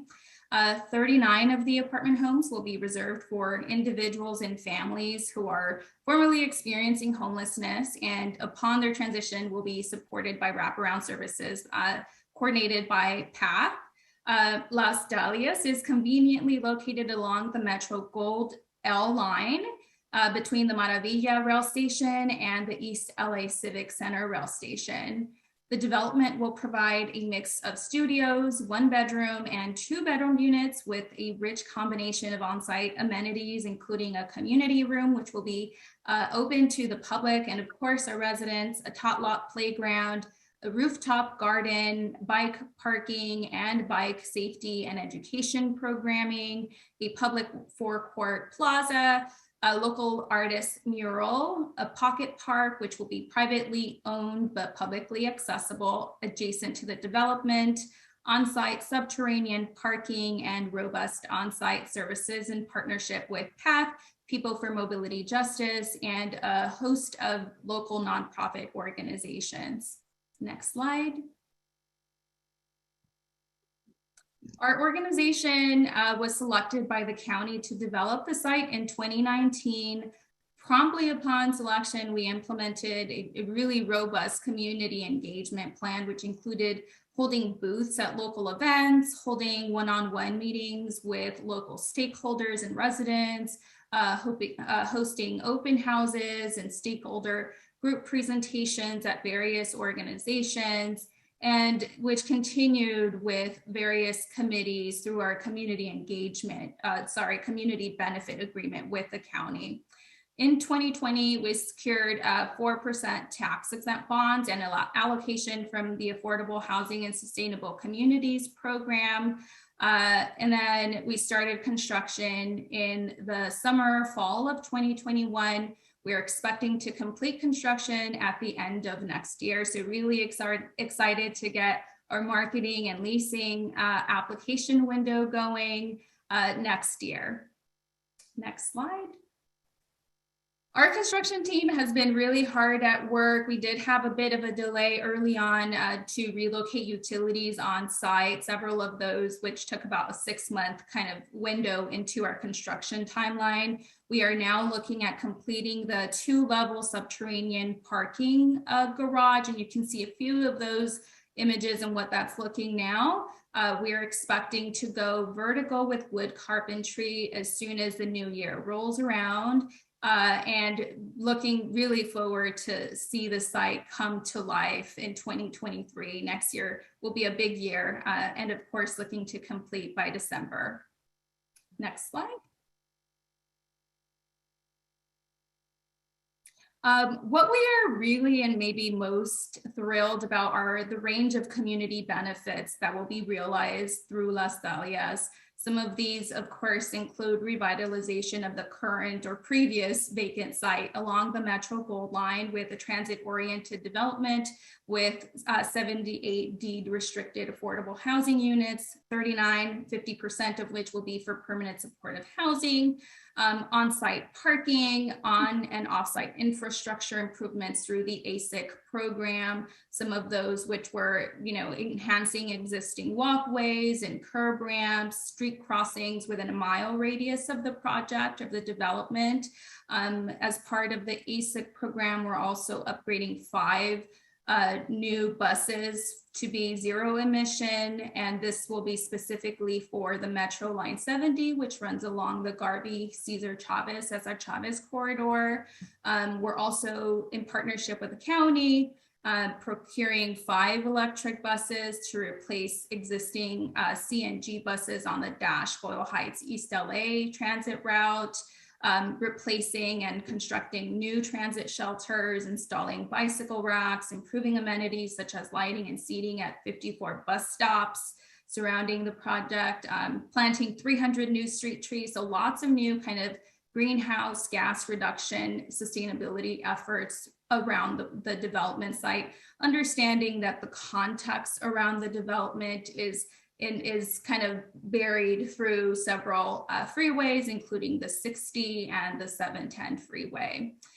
We're also going to have a technology lab space on site, again, a community room, a pocket park, local art mural, really strengthening our local hiring goals. We'll have an early leasing campaign for residents and community members within the 90022 zip code area, all kind of overseen through our community benefit agreement with the County of Los Angeles. Next slide.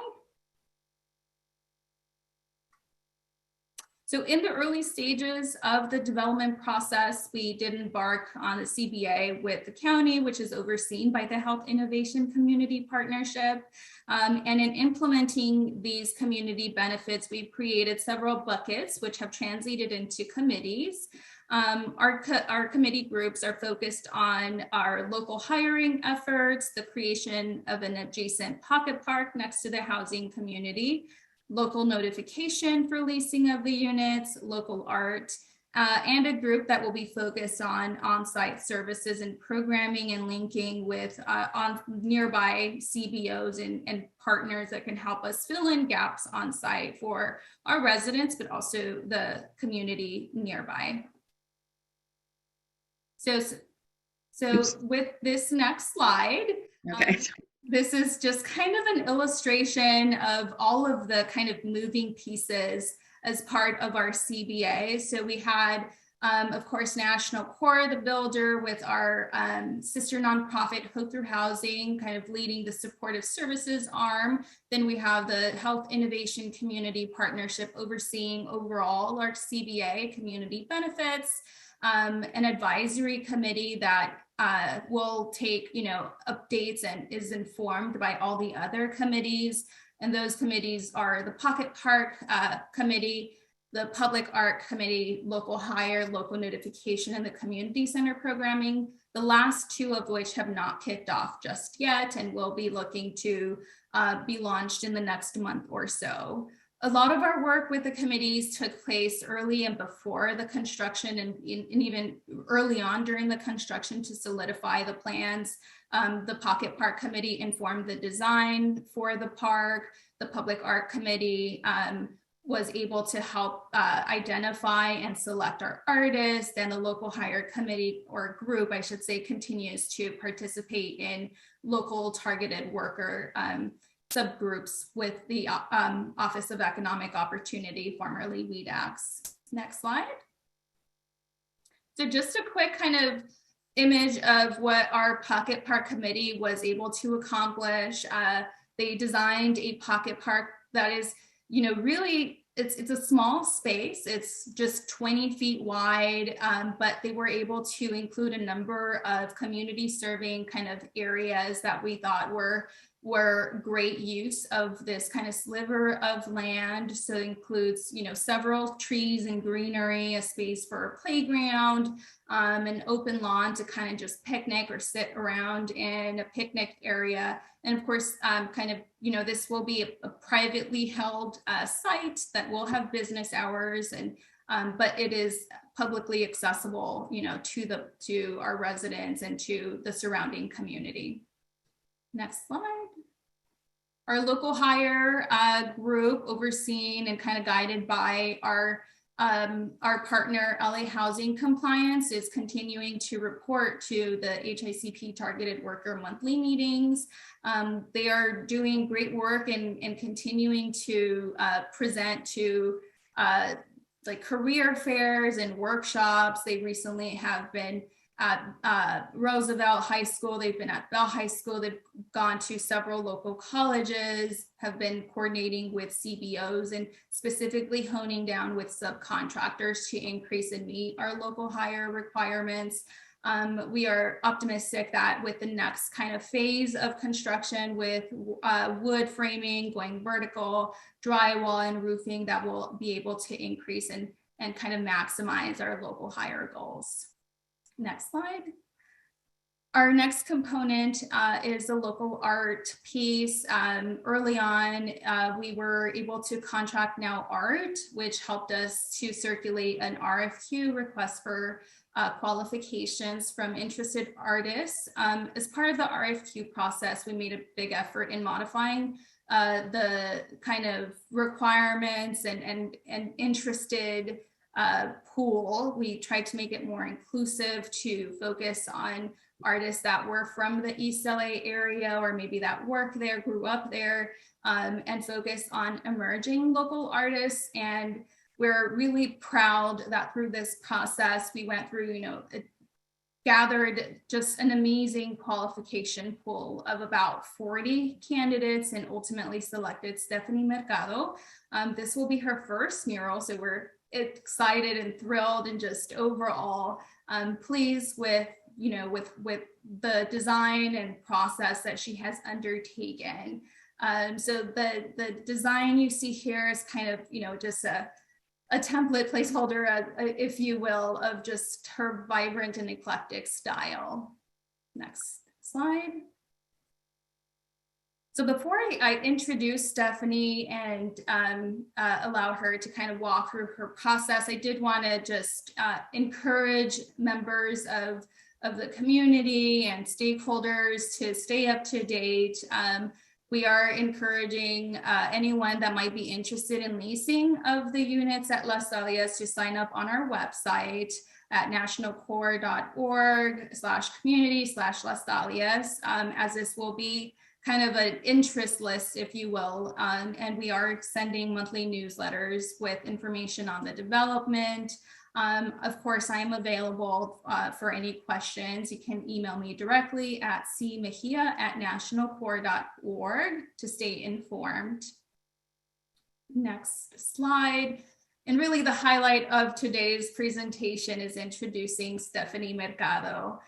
Stephanie will be joining me in just a minute, but she's a multidisciplinary artist and art administrator, born and raised in Boyle Heights.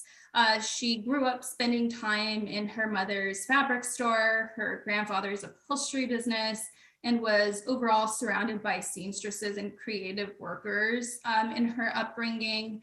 Her experience growing up around tradespeople introduced her to the tools, craft, and strong work ethic that she feels is necessary to really survive as an artist in Los Angeles. As an administrator, she is passionate about increasing access to art education for people of all ages and helping fellow artists. Her work is multifaceted and includes painting, printmaking, textiles, video, and design. Her imagery is eclectic and inspired by lived experiences, cultural references, and the fusion of traditional printmaking with experimental practices. Stephanie received a Bachelor of Fine Arts degree in drawing and painting from Cal State Long Beach, and in 2020 was awarded the Metro Poster Commission for their Silver Lining series. She was selected in 2020 to realize the process and the design concept for Third and Dangler, now Las Dahlias, and I'm thrilled to welcome Stephanie Mercado to join me. Stephanie?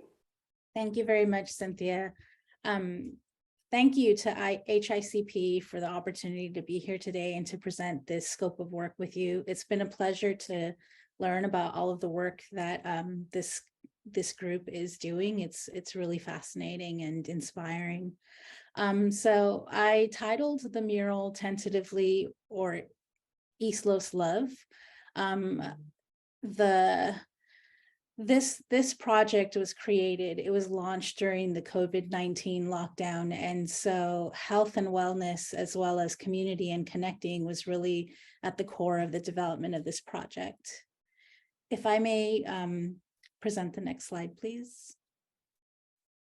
So here's a photo of one of the community engagement meetings.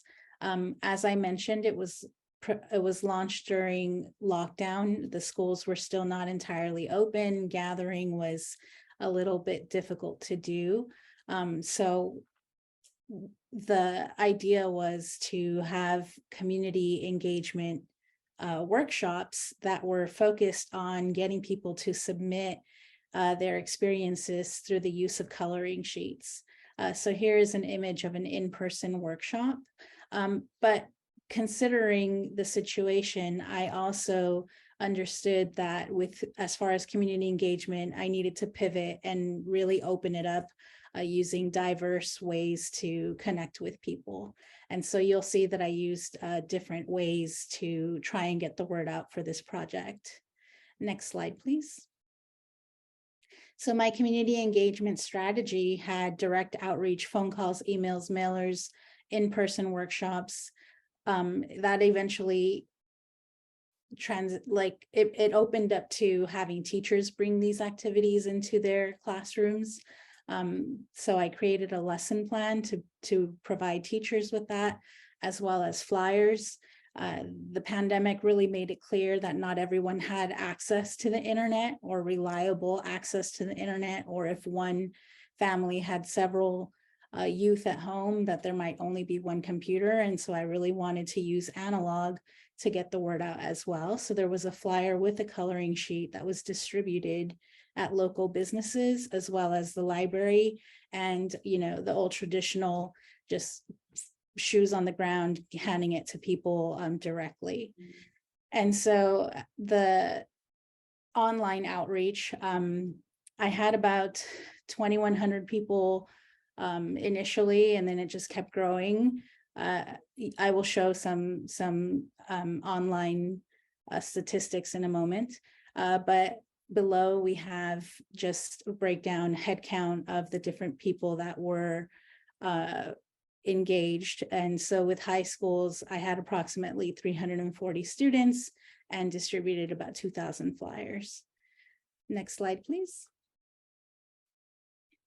And so, as I mentioned, connection really became important to us after the lockdown. And so I was trying to find ways to connect with people both in person, and thank you to the Variety of Boys and Girls Club for inviting me in to work with their youth. It really was such a wonderful way to engage with local youth. But I also wanted people to take time to be a little bit creative, to de-stress. And so I created a series of coloring sheets with different themes, such as place, family, home, to get people to really reflect and think about what was important to them during this time. Next slide, please.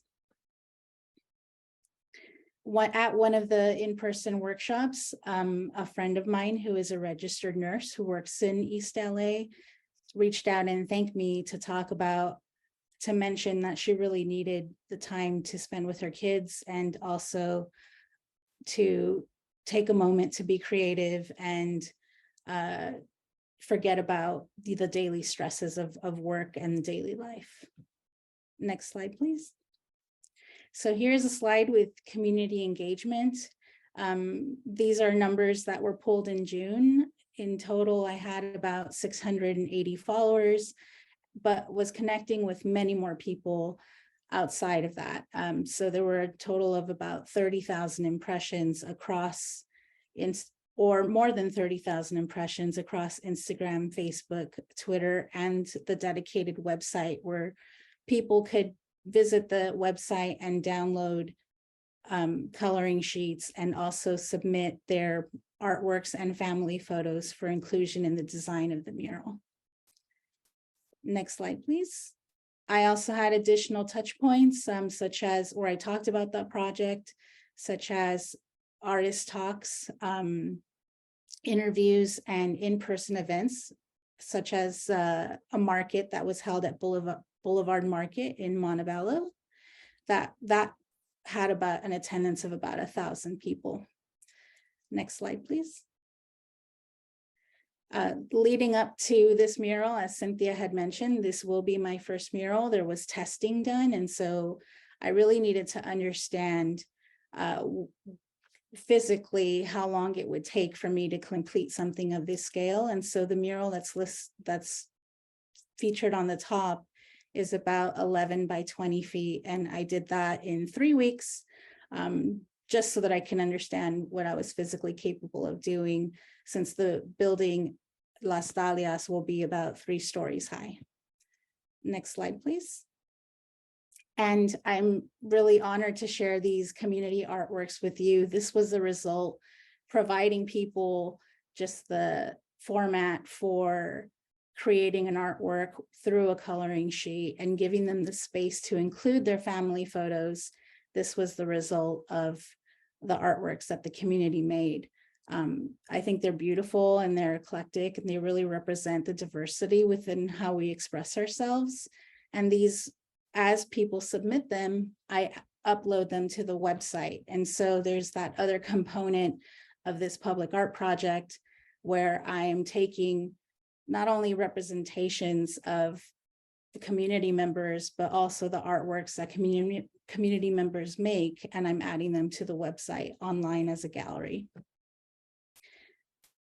These are family photos that were submitted, that were pulled. Some of them were emailed to me directly, and some of them were pulled from the artworks.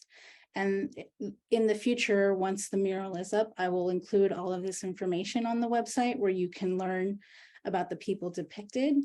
And I have a series of 10 photos that will be featured on the next slides. If you can stay on this one a little bit, I just like to share, oh, the next one, the one with the purple on the lower right corner. One story that I will summarize for you is the singer. It's a photo from the 1970s, and it's from the De La Hoya family, who grew up not too far away from 3rd and Dangler. I actually used to hang out in that area. Some of my elementary school and high school friends live in that area, and so I got the chance to meet Ceci De La Hoya Camacho when I was very young. And she submitted a photo of her mother, who used to be a ranchera singer. And as many of you may know, Ceci De La Hoya passed away very young at around age 40. So she never got to realize her dreams. And I decided that it would be a great way to honor her and her dreams by including a portrait of her singing rancheras. Next slide, please. These are 2 other local women from East Los Angeles. Their stories are featured here. Next slide, please.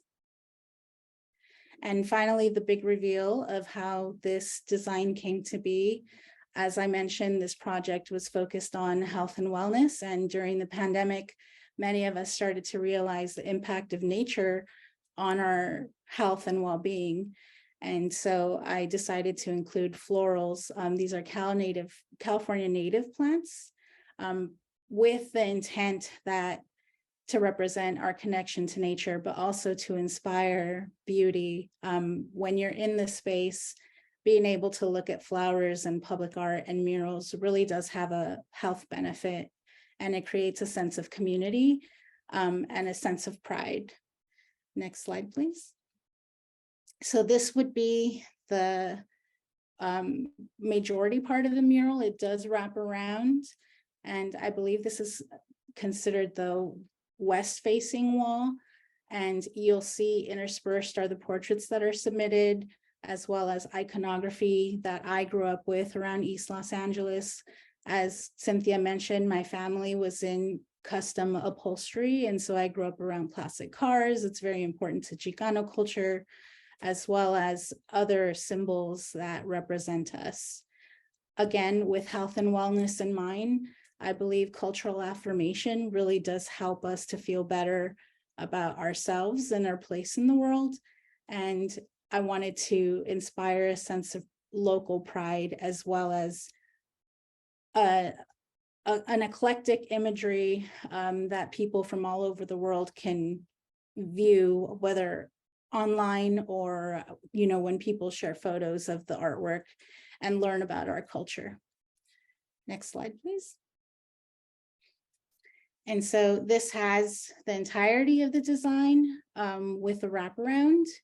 And so the L-shaped corner would be the side on 3rd Street facing the Metro. And next slide, please. And this is a close-up of some of the portraits that are included. If anyone has any questions, please feel free to reach out to me. I know I kind of rushed through the presentation in the interest of time, but there was a lot of work that did go into this project, and I could talk about it for hours. So please do not hesitate to contact me if you have any questions. Thank you.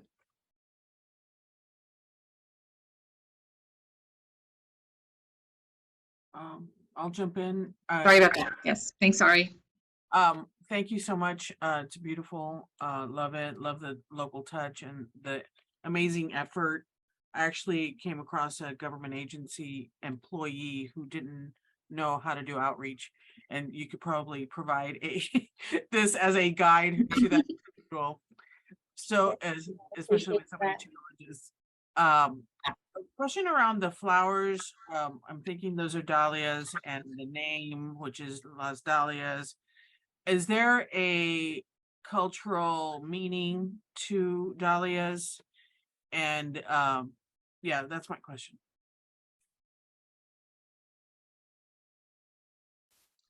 I don't know if that's a Cynthia question or a Stephanie question, probably more a Cynthia question. Cynthia, about the selection of the name Las Dahlias for the housing project. Yes, thank you for the question, Ari. The last time we presented to this group, we were actually in the process of kind of thinking of what strategy to comprise a name for the development, and wanted to incorporate members of this group and the community. So we undertook a survey process that kind of was released through our newsletter and through our committees to solicit kind of keywords that resonated with individuals for the site in particular, maybe in terms of its historical context, but also the surrounding community. And we came across 3 top name suggestions, some of them which was, Las Dahlias, which does have it's a native flower to Mexico and kind of northern Central America, but also symbolizes kind of strength under pressure and perseverance during adversity. And just kind of understanding the history of the development itself, we felt that holding true to the benefits and the positive outcome that will result from the development was something that really resonated with the development itself, but we feel will also resonate with the surrounding community. And it also happened to be that the dahlia flower is also represented in the mural, so it kind of touches on both of those. Terrific. Thank you so much. What an incredible presentation. And I think, as Ari mentioned, it really could be a lesson plan for how to conduct a really beautiful community engagement exercise that really reflects community stories in the work that you do. We are running tight on time, everyone. I hope you can stick with us. We do have 2 more presentations. We have a presentation from PATH on their Third and Laverne project. So another incredible development project that's happening in our community. And then we have a recap on some of the community conversation topic points that were brought up at last meeting. I hope that we will maybe stretch our time by about 15 minutes to end by 11. But if you can stick with us, we would be greatly appreciative. Thanking so much all of the presentations that have been done today. Really rich set of presentations and conversations, and we're so appreciative. But with that, I will turn it over to Megan to lead the conversation on the Paths Villas East LA project. Thank you so much, Heather, and thank you everyone for being patient. I know there's been quite a few presentations, but we hope to be with you monthly or very frequently to continue to get your feedback on this development. So PATH is a statewide organization. We were founded in LA about 40 years ago. We're now the largest homeless service provider in the state of California, currently serving over 20% of California's homeless population. Next slide. In 2007, we realized that in order to address homelessness in our community, we had to build housing. So we did form an arm of our organization, which is a real estate and housing development arm. And our mission is to obviously develop high quality, affordable and stable homes for people struggling with the very high cost and rising cost of housing in California. We have 21 developments now throughout the state. Next slide. So I think what's most interesting about this development is it's directly in line with and connected to our social services that are on the ground in East Los Angeles.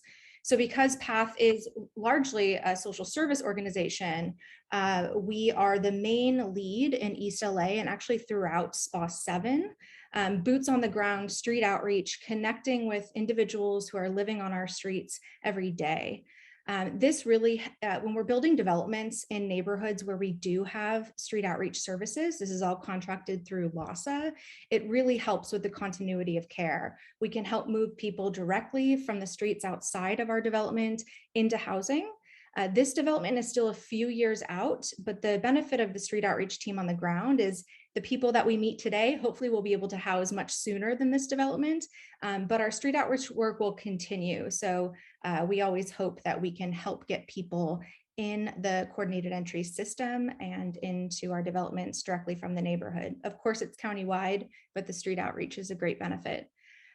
So we also do a screening and CS assessments, which is the acuity intake for permanent supportive housing. We're conducting case management on the streets every day, housing location services, connecting people to permanent housing, and ongoing supportive services. Next slide. And interestingly enough, some of our major hotspots in the neighborhood where we're seeing pop-ups of encampments where we're really directing our services are immediately outside of the building.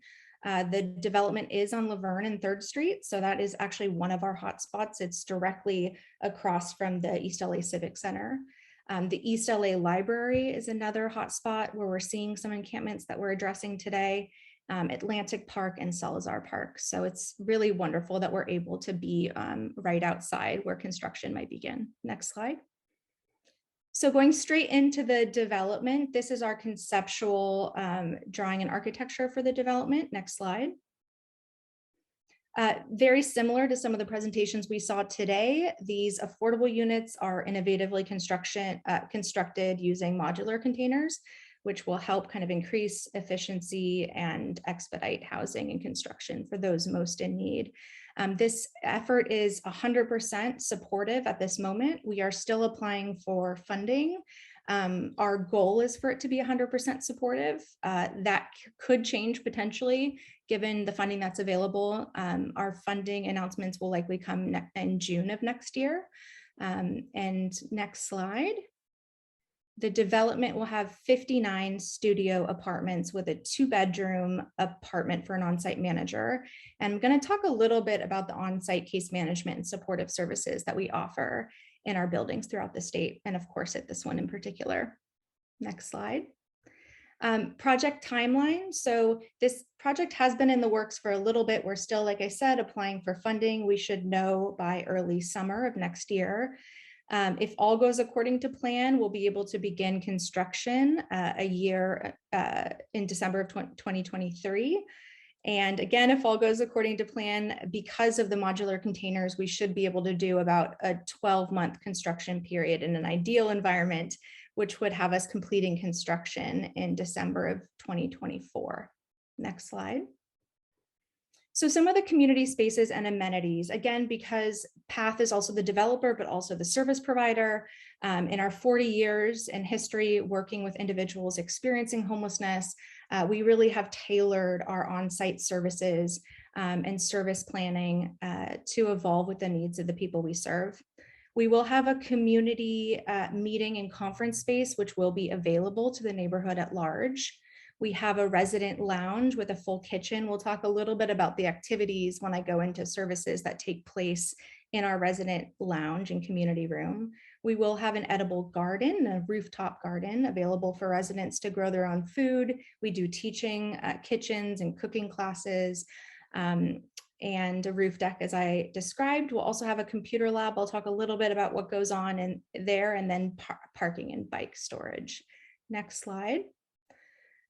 So health and wellness, I wanted to focus a little bit on kind of the priorities of the Health Innovation Community Partnership and really focus on health and wellness. Food and nutrition is key. Residents have access to a dietitian who can benefit from growing fruits and vegetables in our rooftop community garden. Our clients also receive deliveries of fresh produce, meat, and non-perishable that they can sign up for, grocery deliveries. We have partnerships with Trader Joe's and also through local food banks. We have a full-time activities coordinator, which really coordinates all of the group wellness activities. We have licensed clinicians who work with our tenants, and their job is to create a range and calendar of activities for the people that we serve. I think one of our primary focuses in supportive housing is working to reduce social isolation and promote connection and community. Our clinicians go host coping skills workshops, art therapy, paths to recovery, and I'll go a little bit more into some of the other activities we offer on site. Next slide.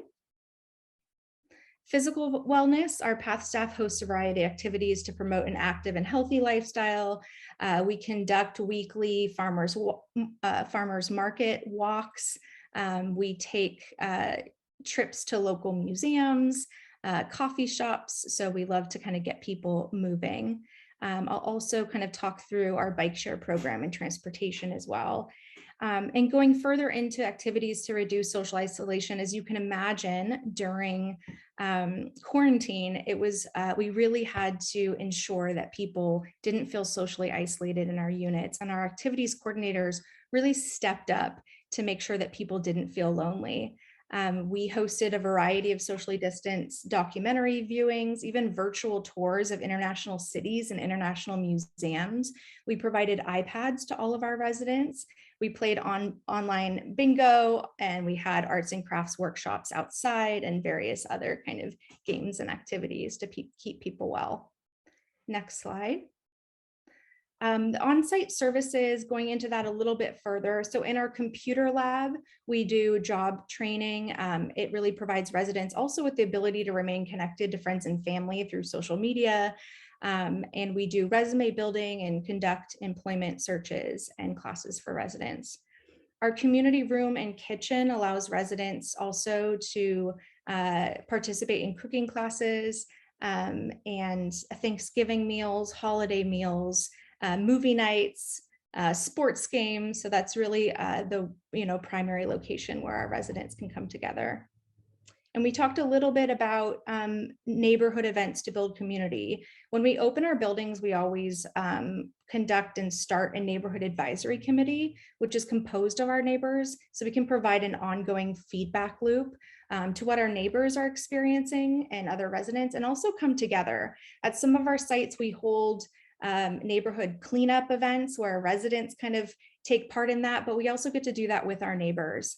It's really important that our residents feel like an integral part of the community and are in daily connection with the people in the larger neighborhood. Next slide. So I wanted to focus on transportation as well. We're very lucky to be right across the street from the Civic Center station and very close to the Atlantic station on the light rail. But we do offer transit passes, free transit passes to remove barriers for residents to use public transit. We will have a bike room, and typically what we like to do is partner with local organizations to launch a bike share program. In many of our developments, we have a bicycle maintenance shop and classes for residents to learn basic bicycle repair and just promote other forms of transportation. We also have a statewide partnership with Lyft that can help residents get to medical appointments, and also community integration activities, like I said, so walks and visits to farmers markets, local coffee shops, etc. And I think the last thing, I mean, especially with this group of people that are kind of focused on health and innovation, the reason why we are focused on 100% permanent supportive housing is really the cost of homelessness. The public cost of homelessness is enormous in the city of Los Angeles. Just maintaining the status quo of walking past people who are living and sleeping on the streets. The public cost of homelessness in Los Angeles is about $4.3 billion. And that's just maintaining the status quo. For the people that we serve on the streets, we really try to focus on those who are most vulnerable and the most frequent utilizers of the health and hospital system. It's about $60,000 on average of public costs per individual experiencing homelessness in LA. And actually the top 5% of the highest utilizers account for nearly 40% of the cost of homelessness in Los Angeles. So by getting those who are the most frequent utilizers of emergency systems off the street and into homes with social services and supportive care, we can dramatically reduce the cost of homelessness. And the standard average is, again, $60,000 per person on the street. An individual in supportive housing is about $20,000 per person per unit. So if we can really address those who are most likely to die on the streets first, I think we can radically improve the lives and the quality of life for our entire community. So I know we kind of rushed through that, but again, we'll be in communication with all of you throughout this process. And so I hope to get some more time, but I'm certainly open for questions. And our project director is also on the line, just in case you have any additional questions. Thank you so much, Megan. Really, really appreciating you. There was a question about referrals in the chat. Maybe you could respond to that in the chat. Certainly. And Rosa. Let me go ahead and look at that question. Various sites for future referrals from our program. Yes, certainly. I'm going to share my email address in the chat. And of course, I'd love to connect with you. We have programs, obviously, all across Los Angeles County. We have about 1,000 employees operating different programs. So depending on your location, we can certainly talk about connecting you to the team and the program that might be most suitable. So let me go ahead and put that in the chat. I'll also say that what we're most interested in hearing from the group is kind of thoughts about architecture. We would really love your input. We will be doing a community process also to name the building. We're working on connecting with muralists and artists that might be able to do some public art. PATH is also the service provider at the Third and Dangler project that we just spoke about. So we're very much involved kind of in the process throughout. And service partnerships as well. We'd love to partner with other organizations in the community. So on that last note and related to this project on Third and Dangler, what is the way in which you might, like some of the strategies that you're using to ensure that the selection rate of those that will be part of the permanent supportive housing pool, right, are really that larger chronic homeless population in those surrounding communities? What are some strategies you're going about to ensure that? Yeah, so, HUD actually made a requirement a few years ago that every community that's receiving HUD funding has to come up with a coordinated assessment process to ensure that those who are most vulnerable get access to housing resources first. So when I first started working for PATH, actually I've been with PATH over 10 years, Section 8 vouchers and housing opportunities really was just being in the right place at the right time. Agencies had vouchers. If people walked in the door, sometimes they would get a Section 8 voucher, but there wasn't a coordinated process to ensure that those very kind of expensive, high resource, vouchers and also supportive housing were actually for those who needed it most. So in the County of Los Angeles, they have a coordinated entry system, which essentially means it is one long list. It is broken up into service planning areas, but one long list of everyone experiencing homelessness in the direct area. Those individuals do an intake that rates acuity from health and hospital visits, chronic health, period of homelessness and episodes of homelessness on the street. So the only way all of our referrals come from the county, it comes from that list. I think what's really important, again, about partnering our housing development with a street outreach team means our street outreach team are the very clinicians and individuals on the streets that are conducting this assessment. And that assessment is the only way to get on the county list, which all the referrals will come from. So by having our individuals directly in the neighborhood, what we do is we're able to increase the likelihood that those that are most vulnerable directly outside of our building are in the lineup and in the county list. That's really the only way. It's all, county referral, but we just have to make sure that we're present and on the street in the direct and immediate community for the highest likelihood that we could be able to house local neighbors. Did that make sense? I know the coordinated assessment system is a little complex, but essentially it's a list of acuity and vulnerability for people experiencing homelessness, and those that rate in the highest acuity get housed first. Thank you for that response, Megan. Thank you. Any additional questions for Megan? All right, well then, we are at the end of towards the end of our presentation. Thank you again, Megan. I know we'll be having you back to give us continuing updates on these different programs. They're so exciting. We're so delighted to see so much development and investment in this community to help our most vulnerable neighbors and provide a really supportive and, and safe and comfortable place for them to live and to be healthy and to be well. So thank you again for the presentation. So much. Rosa, so I think we flipped over each So other. Rosa, we have our final presentation now. Oops. Yeah, I may be getting a delay, Heather. Yes, we do have that final presentation, but given the interest of time, I wonder if, let me speak to what the presentation was and ask membership if it would be okay to wait until January. The presentation was a summary of our November discussion regarding civic leadership, and particularly the crisis that the LA City Council is undergoing. So, we had that exercise that we did, and because it was the final presentation, we ran out of time. And so the opportunity was, to read some of those summaries and think about next steps. If membership is okay with it, I think we should wait until January. Fresh eyes, if it's not anything urgent that we want to make sure we address in January, I think we would be okay with holding off.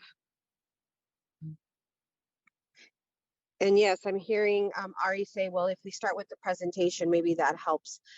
We're happy to do that, Ari. So I think why don't we give it another, yeah, we're seeing some agreement in some of the comments. If you are not in agreement or have an urgent need to go forward, let us know now. Otherwise, Heather, I think we can wait until January. We can make it one of the first presentations. I don't know if the first presentation makes sense because it's always the hospital update that we get, but we can definitely attempt to put it into that earlier section of the agenda. Yes, absolutely. I think we can go ahead, and I know there's some updates that this might tie nicely into with regard to the campus. So we'll go ahead and put it near top of the agenda. If we could just put a note in the presentation book that the presentation will be given in January, that would be wonderful. And then that way people can go to the slides if they wish before January and just read some of those comments. Yes, I'll be sure to add a slide that says that particular presentation has been postponed to January, but giving people a preview. All right, sounds good. Well, with that, it looks like we have come to the end of our December meeting. Of course, this is the last meeting of 2022 with our Health Innovation Community Partnership. But we do want to make mention of the fact that we have our 2023 dates selected. We want to make sure you get registered for all of those meetings. So I'm going to ask my colleague Elijah to please put the link in the chat.